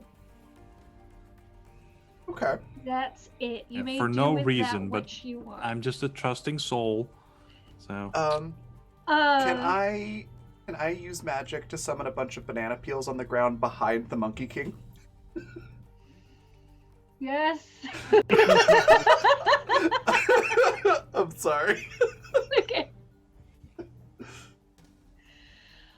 Yes, you may roll magic. That's a 10. You are successful. Okay. I will bring that in just a second. So, Daniel, you break his staff, and he gives you like, you cannot really fathom his expressions. It's like a cross between fury and giddiness. And before your turn, he hisses at you and he says something really mean and really terrible. He says, "You have so much passion and you don't use a lick of it. it's true. Why don't you take all of that hate and anger, that frustration that you have for letting your family down and letting your stepdaughter get taken? Come on, unleash it." I'll stop fighting. And he Aw. pouts. He is actually like, he's put off for a minute, but he is going to take you on with a flurry of blows. Yeah. Do I'll say take you the don't damage deserve for my that. anger. So let's see how well he strikes you. I'll just do 1, 2, 3, 6, +3. Wow, Monkey King rolling like shit over here. The Monkey King manages to get you a couple times, but his attack is very erratic and all over the place. And so he doesn't do as much damage as he could, and even like punches the cobblestone behind you and like recoiling in like mild frustrative pain. And he says to you, after you've told him that he doesn't deserve your anger, he looks at you and grabs you by the front of your coat and he says, "No, but your stepdaughter deserves to be saved. And if you don't use that anger, somebody's gonna take I that will from react you." to that then. I'll grapple him back, and I'm gonna get him in a full Nelson. Because Nice. I'm a sucker. And then I'm gonna point his body to the rest of the team and see who wants to just take the shot. All right, Goku. I'm all gonna day. Wait all day. roll to kick some ass for me. I want this to work. Let's go. You you can also use a luck point. I will do so. What does that add? Makes it a Um, 12. Yeah, Makes makes it it a a 12. 12. Yeah, I'll do that. 12. Let's pick an aspect of your current. So, since you have spent luck, you will need to pick an aspect of your current situation. And I will tell you what conspiracies are connected to it. Conspiracies. We can alter that to see if you can kind of 2 + 2 kind of thing with whatever it is that you choose. I'm not sure what's going on anymore. Sorry. I'm confused. So because you spent a luck point, you get to pick a aspect of our current situation and I will tell you what it connects to. When you mark I luck, think you this is one of trigger the, your playbook's luck special.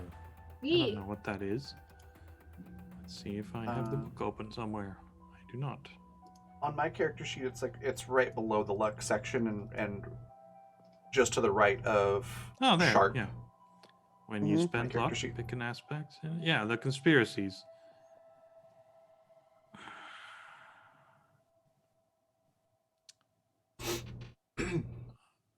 I'm not sure. Like, I don't feel like that the Monkey King is connected to anything that's going on. He's just a random chaos element. But he knows a So- lot, I bet. You I'm gonna pick have... Gabby. Okay. Can I come back to this while we finish your Yes. fight? Okay. So you you successfully hold the Monkey King there, and I mean he fights and wrestles with you. Does anybody take Daniel up on those pot shots? I'm gonna fire a special beam Absolutely. cannon towards. No, I'm Yay! kidding. I just had to make the reference. I will. Go ahead. No, you go ahead. I've got something I want to do, but I want to see what James does first. I mean, punching people's kind of fun, so I'm just gonna try that. I'm gonna go like full boxer stance and Rope-a-dope. try to lay in lay in some kidney shots. Kick some ass? Yeah, that's plus stuff, right? Yes. All right, because I don't have the like action thing. Did I go through? Yes, it did. Yeah. So you do land some blows on him. He takes that damage. Who's up next? Waiting all day. I would like to polymorph the Monkey King into like a little chimp, complete with like a cute little outfit. Okay. To get symbols. Oh, that's you. Um, I feel like symbols would be a little too much. because it is the Monkey King, can I have you roll that with disadvantage? Sure. I mean, turning the Monkey King a monkey. That's got to be easy. He's already a monkey. Damn. Damn. 12. Holy bananas. Wow. You turn him into the less anthropomorphized version of himself. Which I can't remember the specific name of the monkey that Hanuman is, but it's the gold one. It's the gold one. Anyways, so you turn him into a monkey, and he just like is shrieking monkey at you. Oh, Is I think there- that does it. Anybody else that would like to take a shot at him? Punching Hey, people is nobody fun here's only the when little they monkey. punch back. That's So Okay. me. I'm out. You know, now that he can't talk, even though he's screeching, it's just, 1000% improvement. What's going on? Like I'm Tabitha standing like, what's going on? All right, I wonder if he counts as a gift, and I'll try to like go. So holding on to the Monkey King doesn't really do anything, and like the Monkey King's trying to like break Daniel's hold on him, and eventually Cat's magic wears off, and he's able to come back. He says, "Fine, fine, you won. Let me go, and I'll split the shadow for you and open the bridge. What was the point of that? It is the way of my people." And he just grins at you. Like dopey, black-eyed, hair ruffled. Don't talk about my daughter. And I'll go, and I'll pick up my gun, and I'll holster it. I do a little flourish. You couldn't see, but I actually did it. Cool. So Hanuman taps the pieces of his broken staff, and they quiver and quake and come back together, forming as if they had never been broken. And he Okay. goes to one of these deep and long cast shadows that the obelisk has, and he taps his staff 3 times in the middle of the shadow, and from where that shadow is, it splits apart and opens up. So you have like your obelisk and everything. It splits the obelisk in half, and instead of a solid object, you can see a bridge crossing into the chaos void. And along that bridge, you see a troll-like figure that is sitting, blocking the entirety of the bridge, with its arms wrapped around its legs. And it appears to be made of all stone and is unmoving. Do you progress in? Yeah. Wait, what's with the tokens? Shouldn't we get those first? Give him the one token we have and see if he lets us all go. I'm gonna have you guys all roll sharp for me.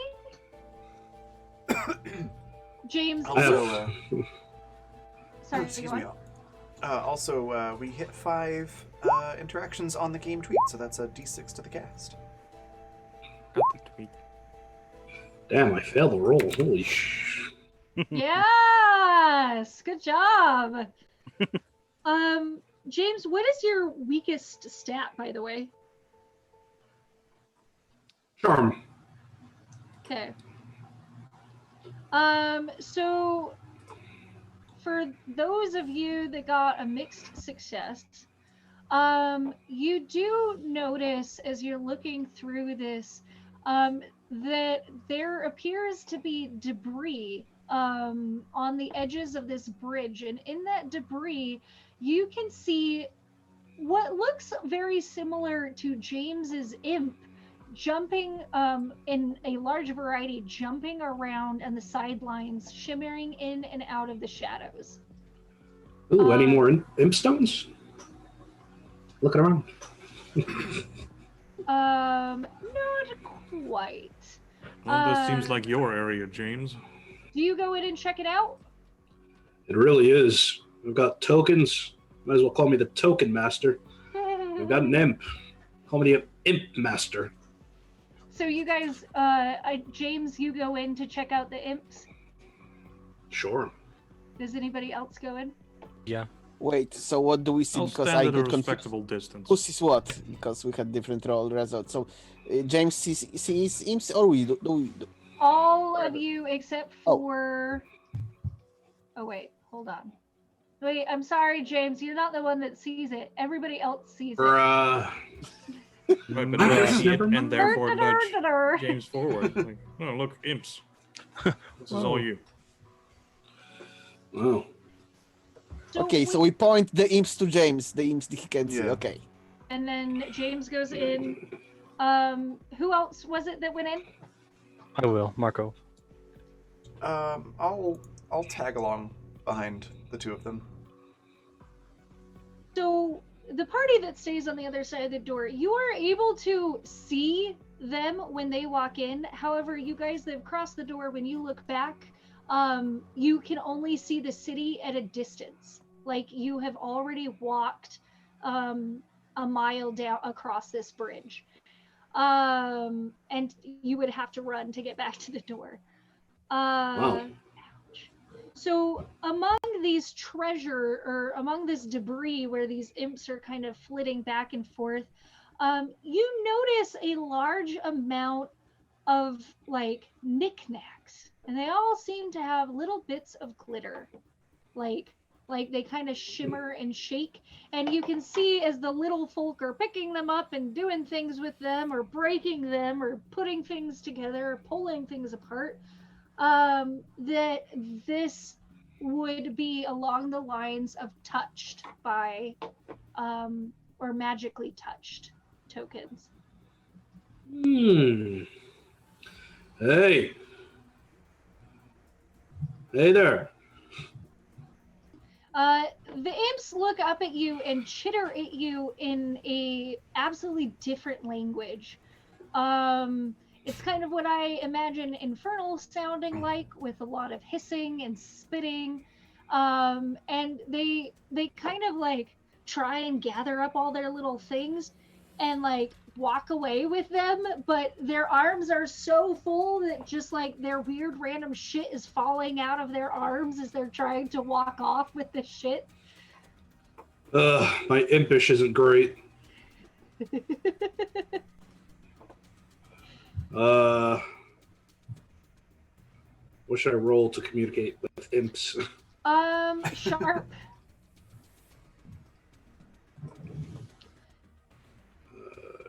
I will attempt it. Hey, you did it! So you know enough of how to communicate with your imp that you're able to kind of spit and hiss back.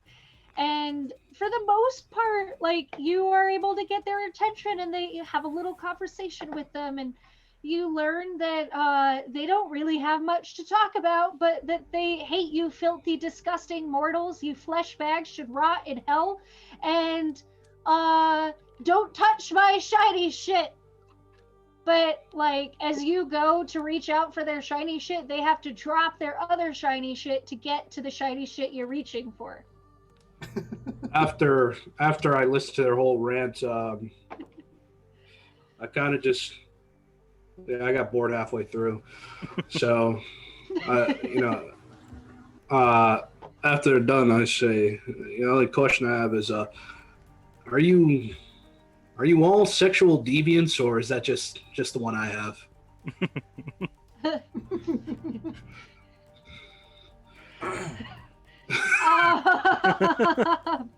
The imp looks at you and says, I don't understand what you mean by deviant, but if there is a... Oh my god. I'm gonna embarrass myself by saying this. This is gonna be graphic, and I'm sorry in advance, but this is the little folk, guys. They say if there is an inviting, warm, and wet hole, you will always find one of us chasing after it.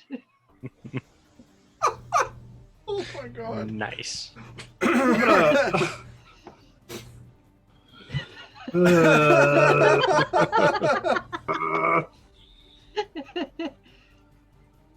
gonna go ahead and pull out the imp stone and say, oh god, might as well. And I pop out my little imp buddy.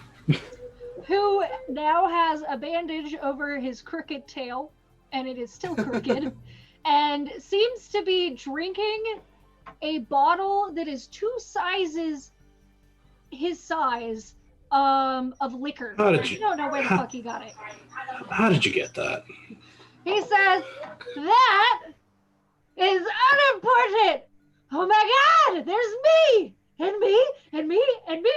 And like, he takes, like, he has to drag this bottle across the ground, and he says, hello, me. Here, I bring you libation. And he hiccups and tips over. And all of the other imps gather, completely forgetting their shiny things, to partake in this bottle that your imp has brought them. I just motion to the group as I'm kind of... Yeah, I'll stalk over and... As I'm just watching this. Shit.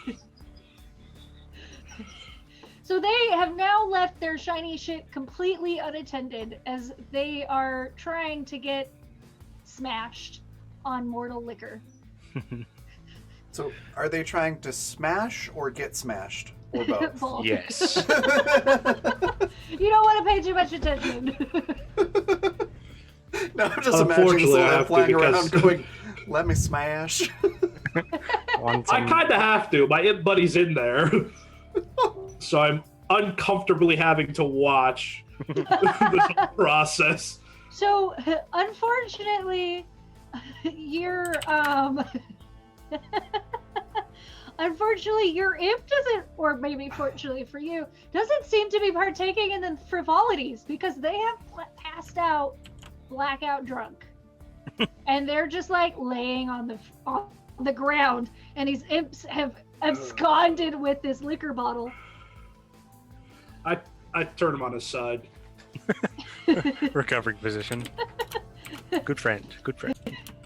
He There you go, little buddy. It takes a couple of minutes, but he burps a giant fireball of blue methane, sits up, pats his stomach, and looks around and is like, "Those guys are fuckers. Why am I here?" I just walk back over with like a cornucopia of the little trinkets that I picked up. These are my shinies now.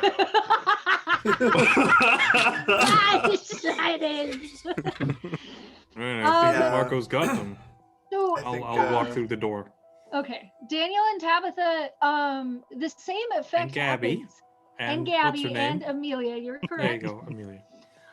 The same effect happens where you could see them just fine, like as if they were almost out of arm's reach. And the moment you step foot on the bridge, you are with them, but the city appears to be like a mile away down the bridge. Marco has this armful of trinkets. Marco, do you share? Absolutely not. Of course. I'll walk over and be like, look, cool stuff. You want some? Don't. Yeah, these are this the things would we They're be- need. mine. Maybe. All right, could- I'll pick this clover thing. Could Kat have also I lost the name for. stuffed her pockets with some of the stuff This while will she was be a over there? fun report to write. Cat stuffs her pocket. Daniel takes a clover. Gabby is going to pick up a what looks kind of like a children's bicycle. And Amelia finds like plastic jewels. Is there a marble? There is a marble. So I pick a marble. So Good choice. from what the Monkey King said, you get the impression that you are supposed, well, and from what everybody else in the Autumn Queen said, you get the impression that you need to give this guardian of the bridge your tokens. Is he okay? He looks a little. He is I mean- stone. Yeah. I mean, he's like hugging his legs. He's Usually when- got like, it's not like he's in grief or anything. He's got a head set on his shoulders. He looks a lot like what you would imagine a troll version of a garden gnome. But sitting down and just kind of waiting. He does not appear to be responsive though. And just stays as still as possible. Is there a bowl of some kind? There is not. Marco, you want to talk to him, big guy to big guy? Walk Boy. up and like pick through the rest of the whatever I have and just toss a coin at him. Maybe throw it in his lap or something. And then So as you get close and you toss this coin, almost like a magnetic attraction, the coin makes contact with his skin and sinks in. And only for Marco does the troll disappear. The troll still, like all you guys see, the rest of you, is Marco walks past this troll, like through it, into it. But I saw the token disappearing, so I simply Correct. plop the marble. The marble does the same thing as you go and you put like you pop the marble onto part of it. Hi kitty, you were supposed to get a bath. You disappeared.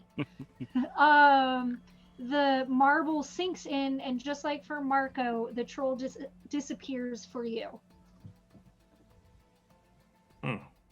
Okay. So I come through. Well, let's go, everybody.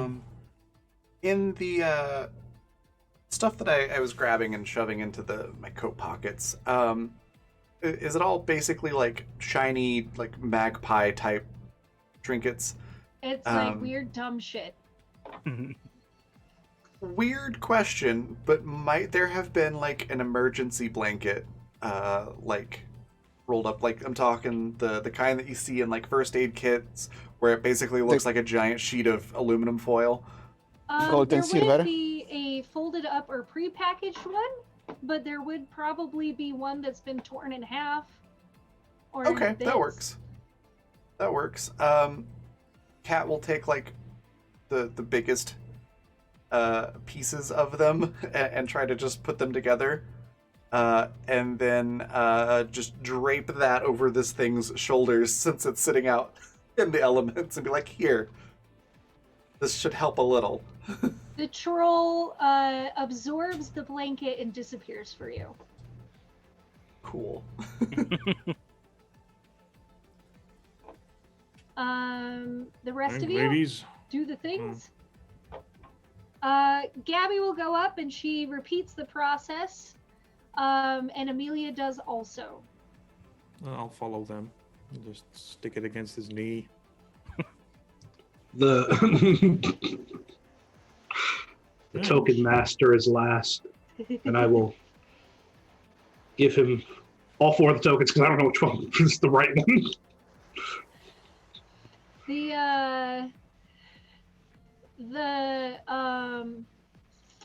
The guardian accepts the token that the child took from you, and when it disappears, the 3 other tokens from however many it was from the Raven twins hit the ground when the troll disappears. Oh, And you are all permitted to finish your way across the bridge. I still don't know what these do. That seemed a lot easier than I thought it was going to be. Just imagine if you didn't pick up the tokens. So you guys, you make it across the bridge with no further incident. And you start kind We've of left the coming Monkey King into- behind, yes? Yes, the Monkey Okay, King good. stayed in the first city. Good. Or second city, sorry. You guys, the bridge kind of comes across and almost like smoke or like a spell might dissipate. The first city, the city under every bridge, begins to come into, and the city under every bridge and the city behind every shadow comes into view from you. And very much like the second city was stacked upon houses, this city is oriented in a way, but even more so. And everything is made out of brass and copper and metal and layers and layers and layers of wood nailed to wood.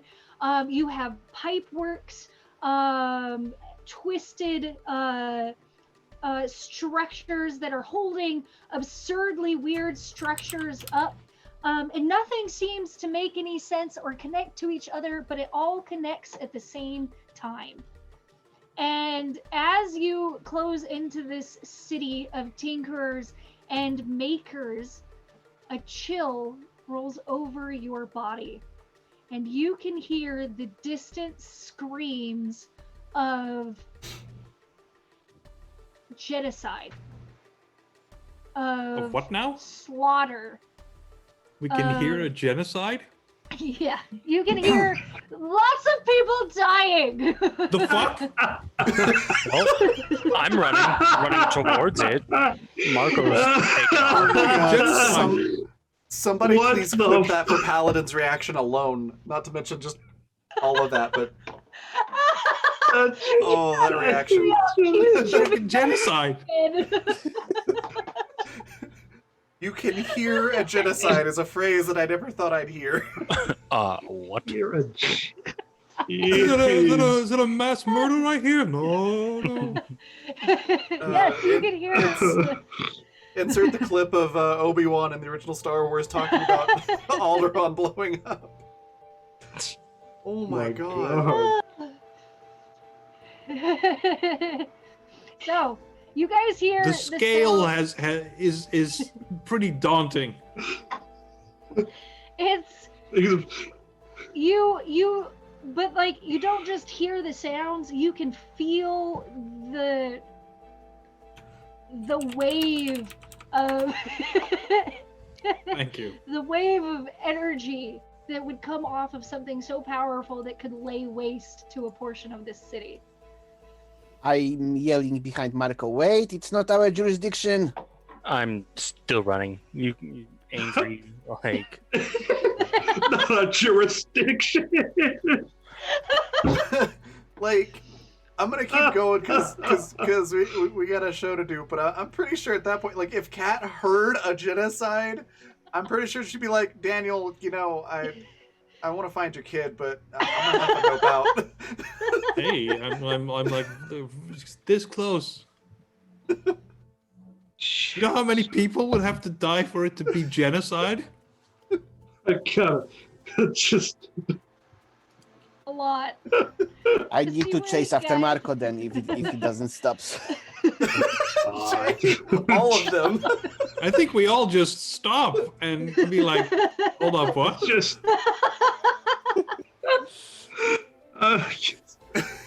An array of reactions.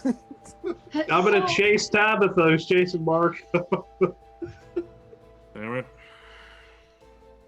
Oh god. Gabby looks so distressed, and as far as you can tell, Gabby's kind of paralyzed to this spot Yeah. with the amount of fear that she is feeling. Amelia looks ready for action. I'll take a step to go. Notice that Gabby's not moving, and we like, I know, we gotta go anyway. She swallows her fear and follows you as you talk. And I'll like keep watch over her as we go. Okay. Because I can't do anything about all of that, but I can do something about this. Right. I have a question. Yes. Can Kat try to find out if there is some sort of magical purpose for all of this slaughter? Like, are they making a philosopher's stone, a la Full Metal Alchemist, or something like that, or You is may it just senseless certainly slaughter? Try. I You think may it's just try. the ambient Just for noise nice here. ambience. Give Yeah. me, just that Just the background music. give me a magic roll for this. All right. 7. You know what? You can't really tell what the violence is for, but you recognize the sensation of fear. I'd hope so. Magical I'd hope it wasn't fear? happiness. Recognize it as a very specific sensation of fear, a fear that paralyzed you and stuck with you for quite some time. In fact, since the beginning of the game. Yeah, Kat's gonna look to everybody and say, like, so I think there's a boogeyman about. Look to Daniel, Amelia, and them because I'm chasing Tabitha and Tabitha's chasing Marco.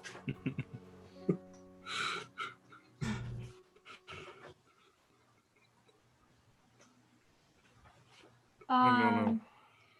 Sorry, go on. No, I have no idea what's going on anymore. I'm just focused on the run. Just on the rest. We Okay. So Marco, you're leading the group at this time. And For whatever reason. because Marco needs to save people. and like so it's fear that we're used to, right? It's familiar, I would assume. You would recognize it also, but you do not feel that fear the same way that you did. I imagine like the tattoo or the gift that Fenrir gave Marco is kind of glowing, Yes. ethereally, kind of red, looking all crazy. And he doesn't notice. He's just seeing red Right. because, yeah. And for cinematic visual picture, that mark that Fenrir gave you appears on your full wolf form also, just so you know. Cool. So you come around into it's more of like an open space um where the roads kind of converge together, and I need you. You know what? I'm not gonna have you roll for it. I'm just gonna tell you because there's a lot going on. You hear that same deep, guttural, smoky growl that you would recognize from the first of these cases that you and Catway investigated. And across this villa, you see 3 of these gnarly, unimaginably abominations, looking a little haggard with like pools of smoke pouring off of them. The neon light eyes that they have dimmed a little bit. And on the other side of the villa, you see quite the retinue of people. Among them, and I have a image to share in our Discord, is a woman with copper hair, streaked with white and mineral green blue. She has one eye that is colored vibrantly and the other eye that isn't, and she appears to be wearing trousers and very little for a top, which is very unusual for this particular character, but it gives you the opportunity to see that her body is covered in scars. She appears to be the one that is leading the others and primarily holding off these 3 beasts, while the rest of her party is picking up the people that have fallen to these monsters. The rest of you will be slowly meeting up with Marco also. And let me send this picture real quick. Wrong thing.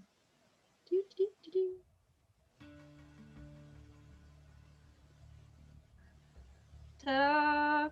That's in the Discord chat for you guys. Mm. Ooh. Well done. Thank you.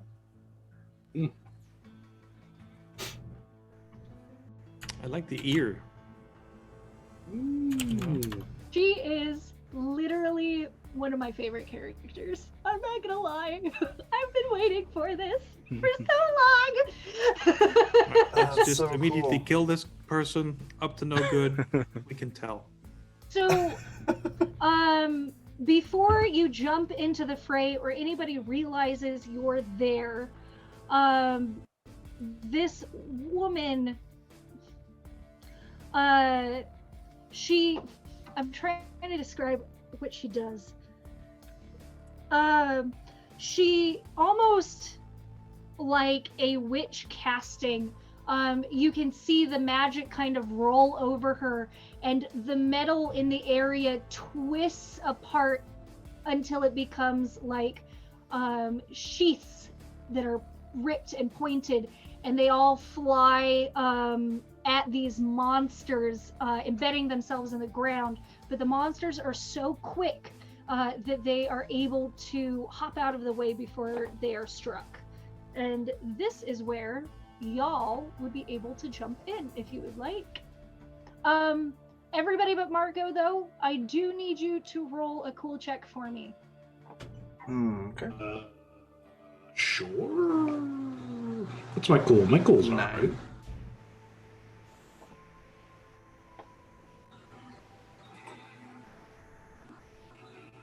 right. $11. Tabitha, I'm so sorry. Would you like to use a dice to increase that roll? No, I Alright. wanted to do something else. I wanted to use luck because only thing Tabitha is afraid is getting kicked out of job, and she came ready for combat. Okay. I'm marking my luck. Let's change that to Perfect. 12. Okay. Special luck thing, special luck thing. What is this special? They're all cool. You will find something weird, maybe even useful. Okay, cool. Perfect. All right. So I will address that also in just a little bit. So so you words and things are hard right now.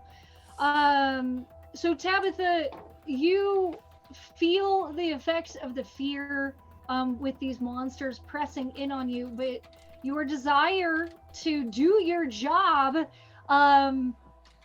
surmounts that fear. And in order of those that ran after Marco, starting with Marco, we will do our turn order. So Marco, do you jump into battle? Yeah, I'll leap onto the back of the nearest one and just try and sink my teeth into its neck. Oh, we're Roll fighting the kick monsters. Oh, okay. Roll to kick some ass. I assume that you're fighting one of the Alfrey, correct? Yeah. Okay.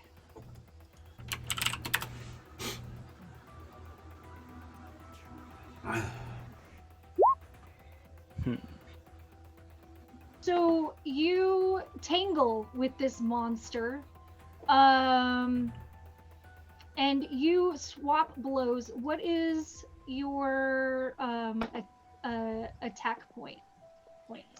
3 harm, ignores armor. Okay. You receive 2 harm that ignores armor, and the wound does not heal very well. So keep that in mind. That what would usually it hurts more than normal right now. Okay. That would make Tabitha up next.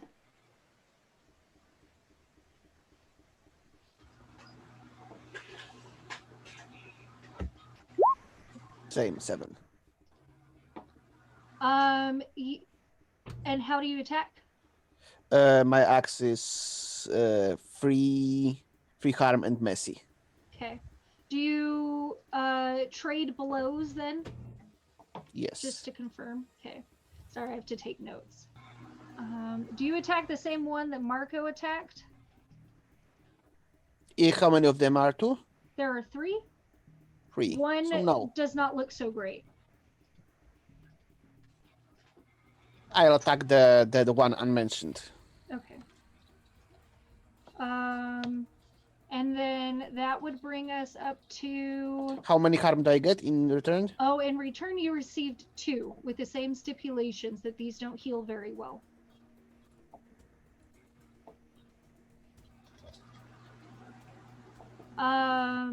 James, you ran after Tabitha or did Kat? I believe me.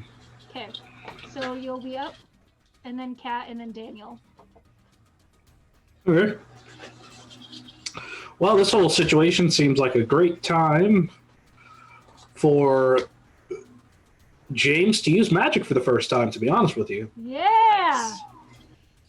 Sounds like a great time to do it. So, pulling out the the hunting rifle, he's going to attempt to enchant it so he can actually do damage to these things. I cast Bullet. I'm gonna have you roll for magic instead of kick some ass. All right, so weird. And which one are you firing on? I can't. What are these rolls? I'll shoot at the one that Marco's already hit. Okay. Sorry, I'm labeling these. Marco's on number 1. Tabitha's on number 2. Number 3 is uninhibited. Never used magic. What is your damage for your gun? And what have you enchanted it to do? I try to enchant it to be magic. Damage magical creatures. Okay. Just shoot. So it's It's 2 harm. It's far and loud, so I'm not getting too close to the action just yet. Okay. It How about takes the 2 balefire? harm and doesn't have any issue. What was that? How about balefire as what the magical effect looks like? Ooh, that could You be know, cool. It's So a green fire. this this enchanted bullet strikes the side of the beast, and for just a moment, it's engulfed in green flame. Nice. And darkness persists. Cat, it is your turn. James has never done magic. It's me and it's Cat, so of course I want to do something kind of weird, literally and metaphorically. So let me know if this is possible. What I would like to do is run up to one of the creatures, touch them, and teleport them somewhere. Before I explain the rest, I just need to know if that part's possible first. Are you prepared for the consequences Of this accidentally thing going. having claws that can literally rip through anything? Yes. I feel pretty decent about it. I've got immortal and armor. I should be okay. All right. Sure. Roll for Oh, it. also important question: did we heal up from like damage we took like 2 sessions ago? I think from the house. I think the Angelica healed us up entirely. Yes, I think the lady, all of your wounds have been healed now. Okay, since then. cool. So yeah, I'm even more so now, feeling okay with this. All right. Roll to do so. Okay. And Sweet. You're taking number 3, is that correct? Yeah. So what I want to do is have Cat run up, and just go tag. You're it, and like touch him, teleport to the Baba Yaga house, and then just shove him into the into the talons. I would like to know that the Baba Yaga house left that location and is no longer there, and you do not know where it is. Oh, dang it. Okay.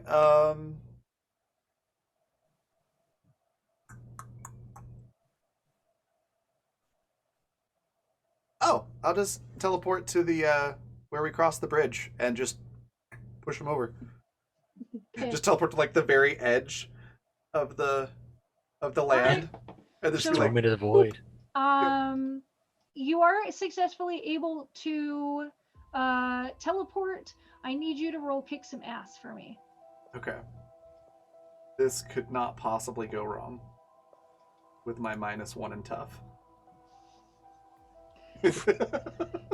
So you go to shove this thing off the bridge, and it in return just wraps its claws around you.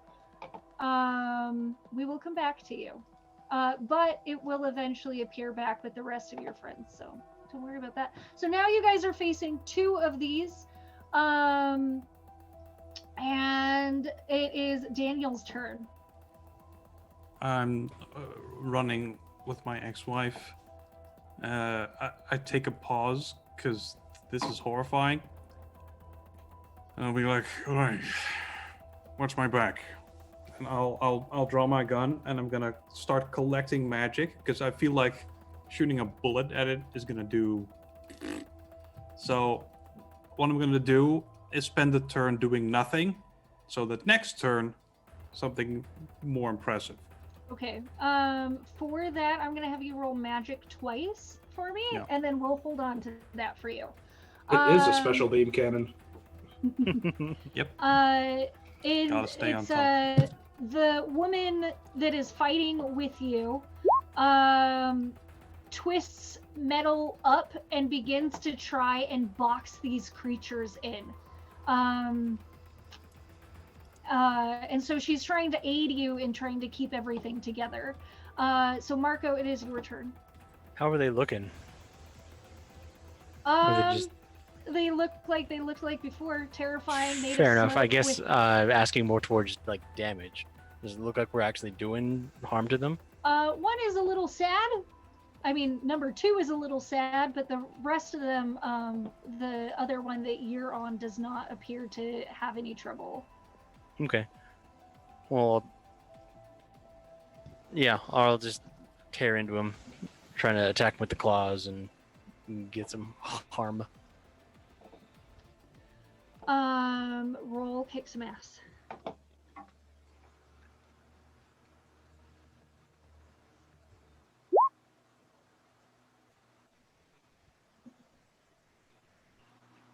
All right. 11. 11. You are successful. You do full damage and do not receive any damage from it. You can tell me how you do that? So this is the one I initially jumped on and Yeah. bit and whatnot. So like, it's gonna be pretty much raging. Go straight barbarian with this, but I'm gonna guess, or in my head, I see like the unnatural weapons that Marco has, his claws and his teeth, like they start glowing a little bit red to match the same as the anti-fear mark that Fenrir gave him, and he's just gonna tear into it, just not any scared at all, Awesome. more angry than anything else. All right, Tabitha, you're up. I'll just pirouette with my axe again. Another swing at the creature. Rolling. Kick my ass. Same thing. You trade blows with it. So it takes, was that 2 or 3? 3. Okay. The creature seems, the one that you are fighting, Tabitha, seems to kind of almost change in shade or hue.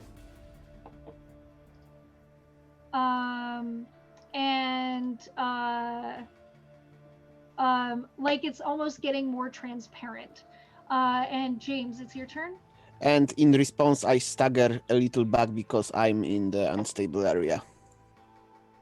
Cool. I will attempt to use magic again to make my gun magical so this could actually damage something. Because a normal gun has done exactly zilch so far. All right. So Roll your magic again. weird.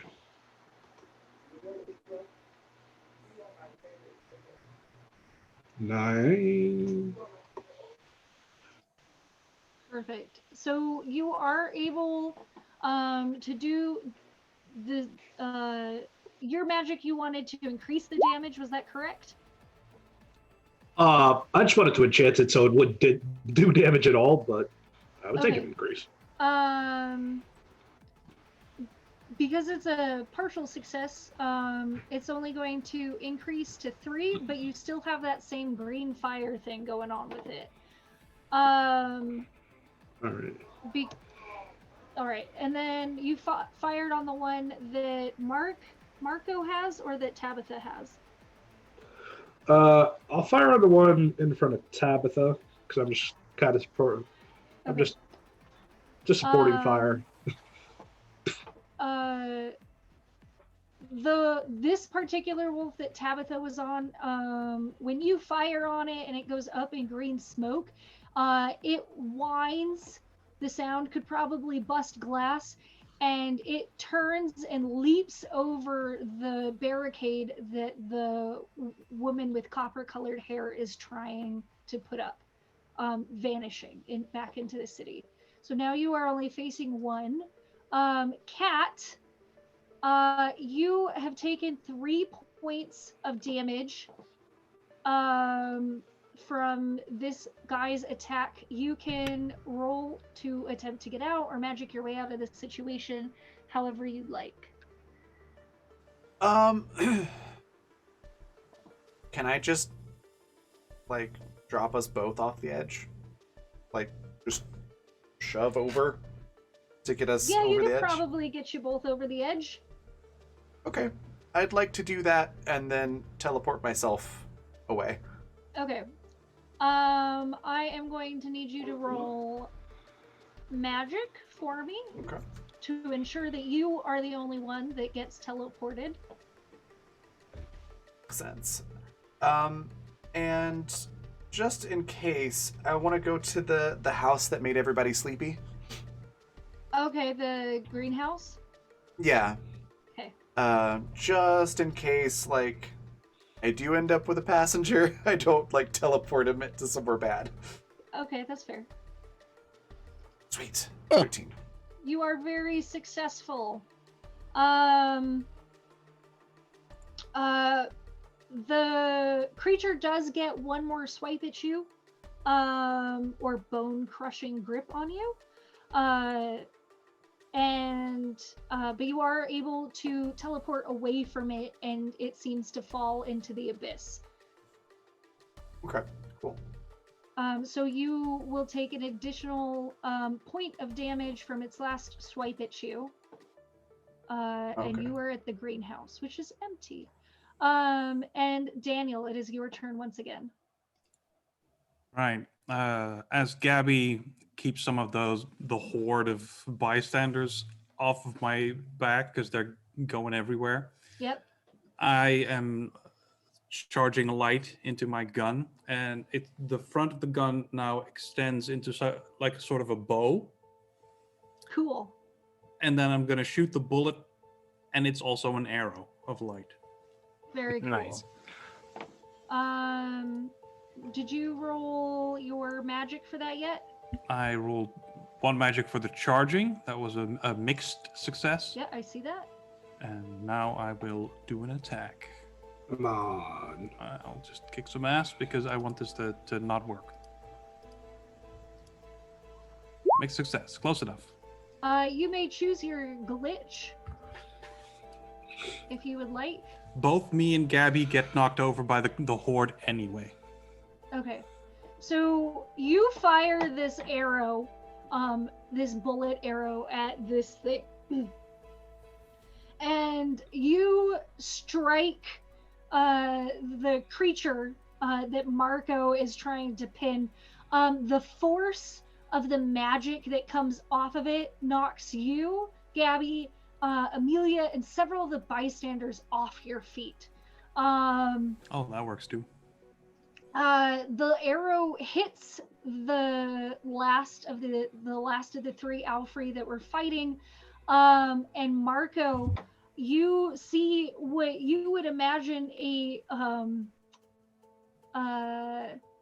star-going supernova might do, where it implodes in itself, and the point where the light is struck against the shadow of the beast, the shadows all get sucked into this area, and you see for just a moment that this creature might have once been a man or a fae before it too gets pulled and twisted into the light, and it is like a sonic boom going off as the light pushes out from the creature, bursting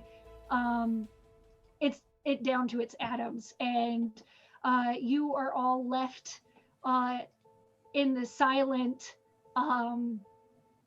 the silent that follows war. And the party that you had come to assist is kind of just standing there in momentary disbelief.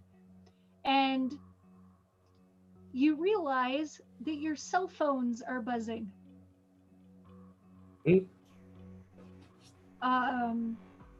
That in this part of the world, you now suddenly have cell phone service. Text messages, emails, whatever it is, it's all coming Those things through. are the only things standing in the way of capitalism. Kat, you Yes. are back in the second city. And unfortunately, you cannot teleport technically between cities, but you could teleport back to the bridge. Okay. Yeah, I'll teleport back there. And you will have to give the troll another totem. I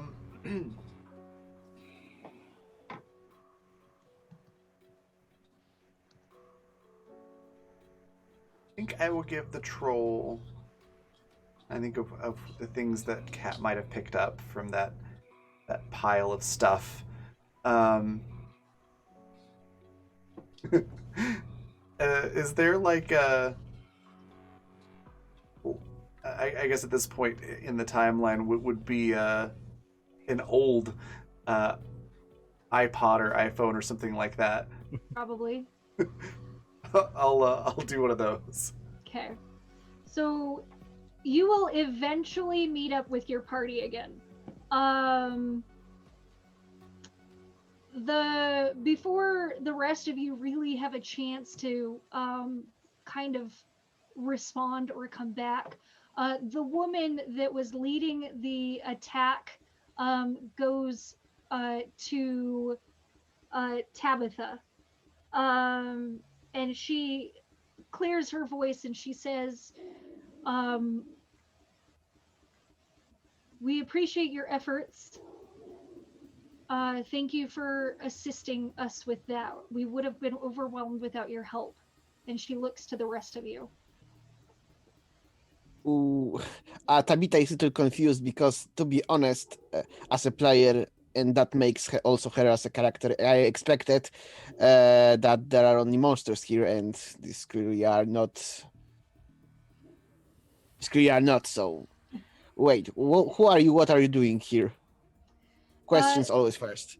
The woman laughs and she says, "It has been a long time since I have been called not a monster." And she looks back at her companions, which are a motley sort of people, but not really people.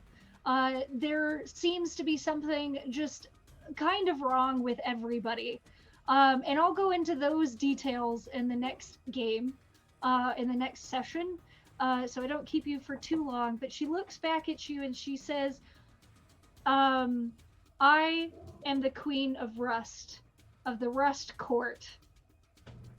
And this is my court, and we're trying to defend our world from these beasts.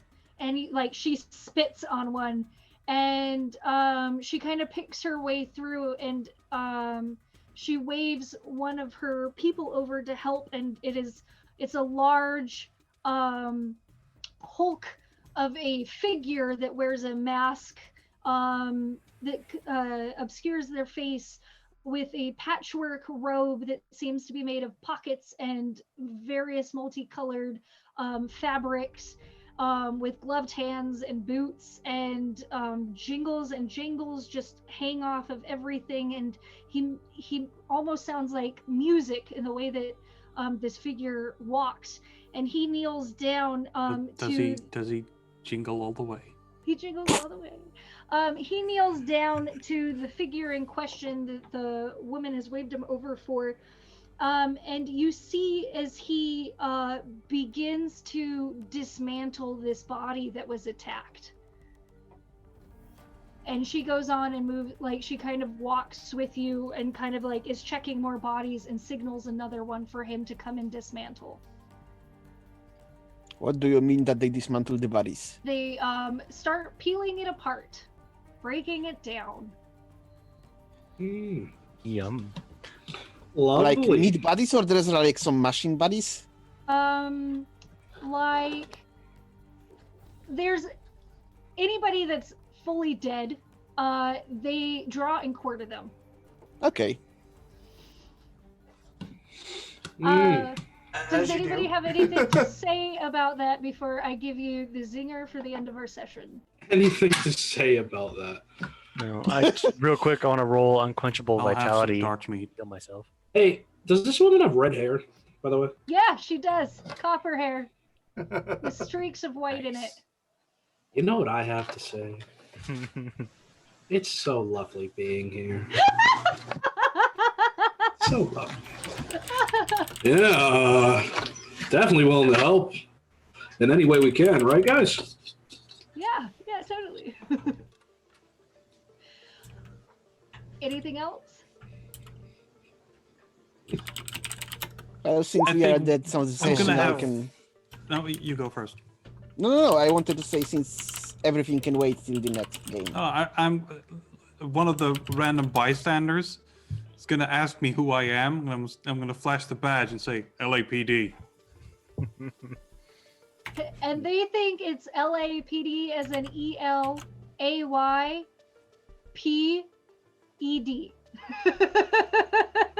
Because they don't, not all of them know what the LAPD is. LAPD. LA?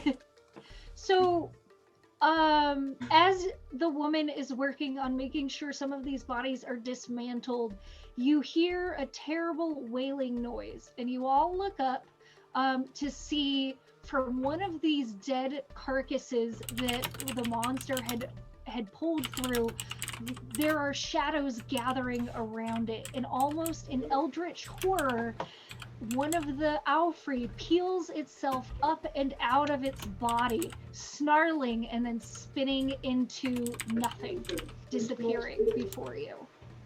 And the Rust Queen looks around and has more people hurry to clean up the bodies as they have been doing, but to rush the action of it. And that is the end of this game. I'm setting us up for the climax, guys. Yeah! Yes. Nice. Fantastic. Everything up until here has been foreplay. Pretty much. I'm taking y'all down. Oh my goodness. Down like that monster got tossed into the void. Okay, I thought it is about local cuisine, but clearly it's a right to protect from them rising. Okay. They've reached the final countdown. Oh my god. Oh my god. All right. On that note, let's talk about our favorite part and where people can find us and all that good stuff. So yes, let's start with you. What's your favorite part? Where can we find you and all that good stuff? My favorite part was James Cook and the Imps. That was a great part. I also really like Daniel getting his goat got and then beating up the Monkey King. Tabitha shouting, "This isn't in our jurisdiction," and running into battle anyways. That was just. Marco just being a motherfucking beast.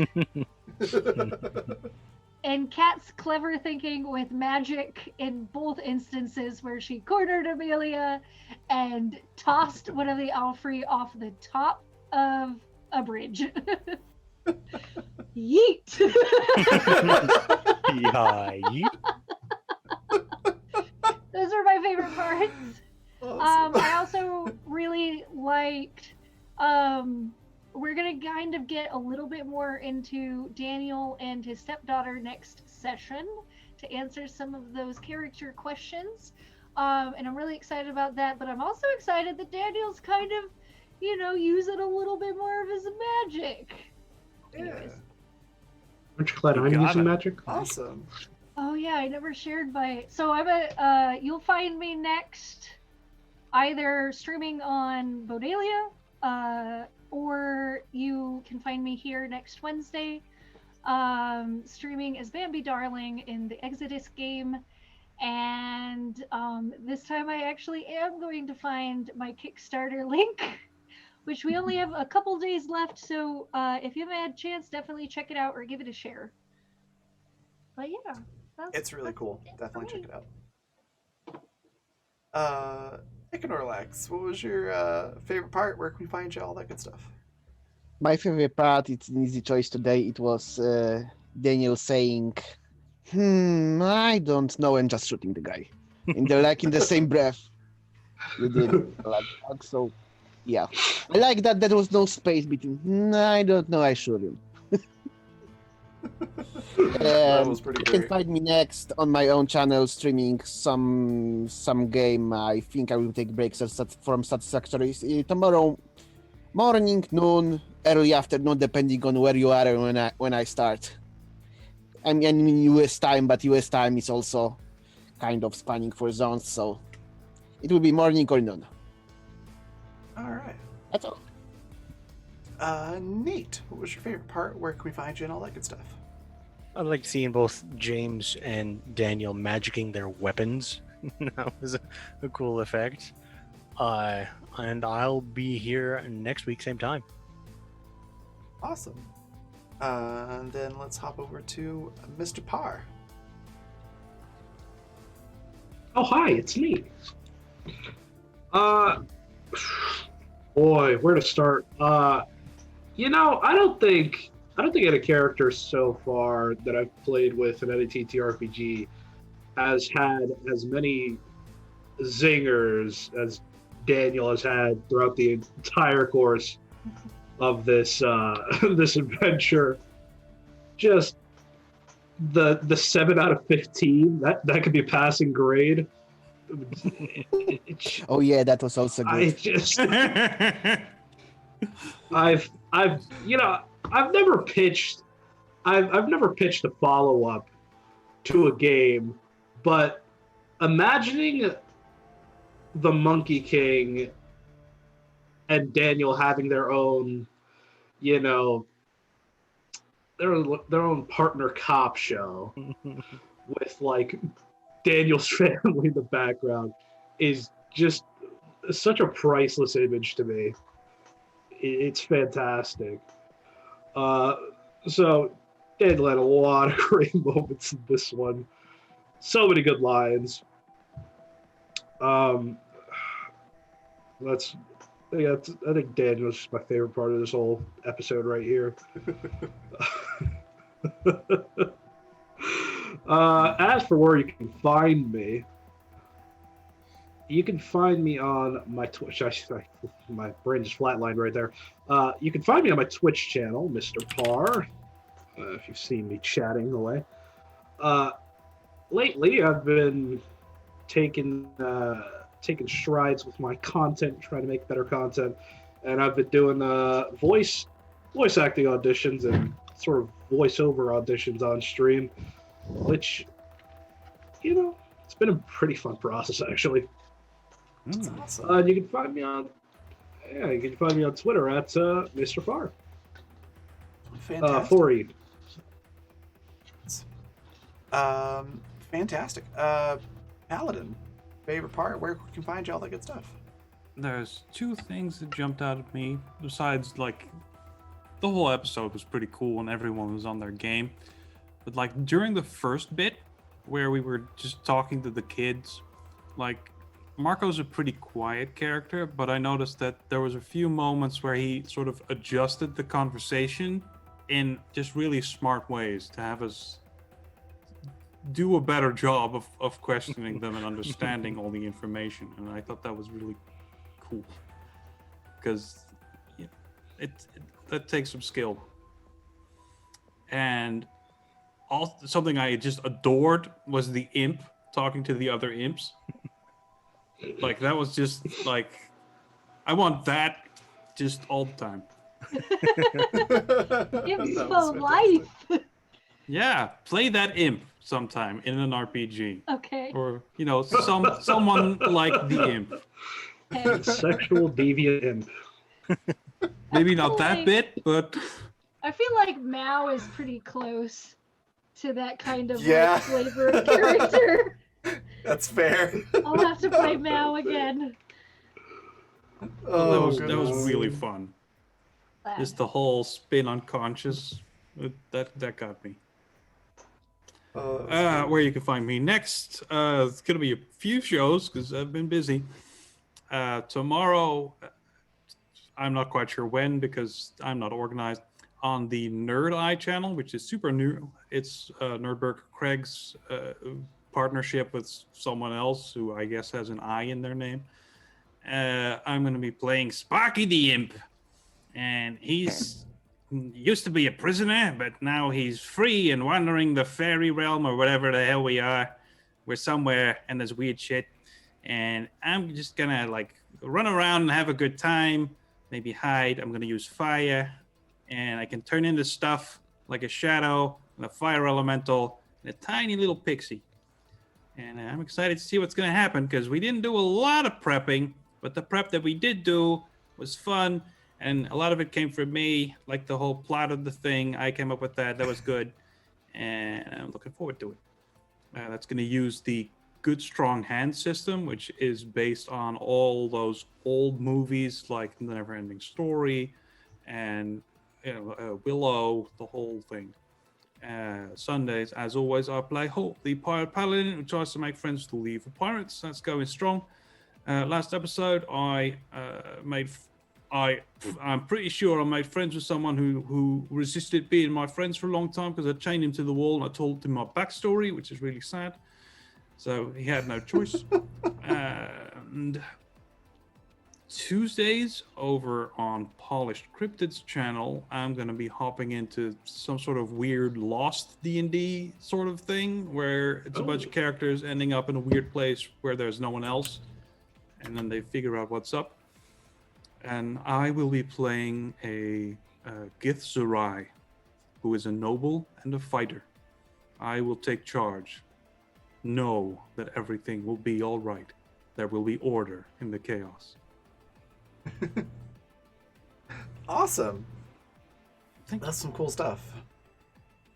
My favorite part.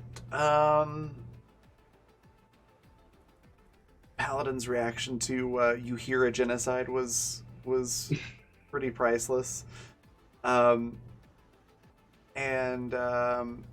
really appreciate Yasmin letting me do all the crazy shenanigans with teleportability.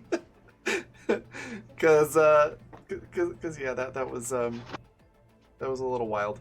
But yeah, I loved the whole thing.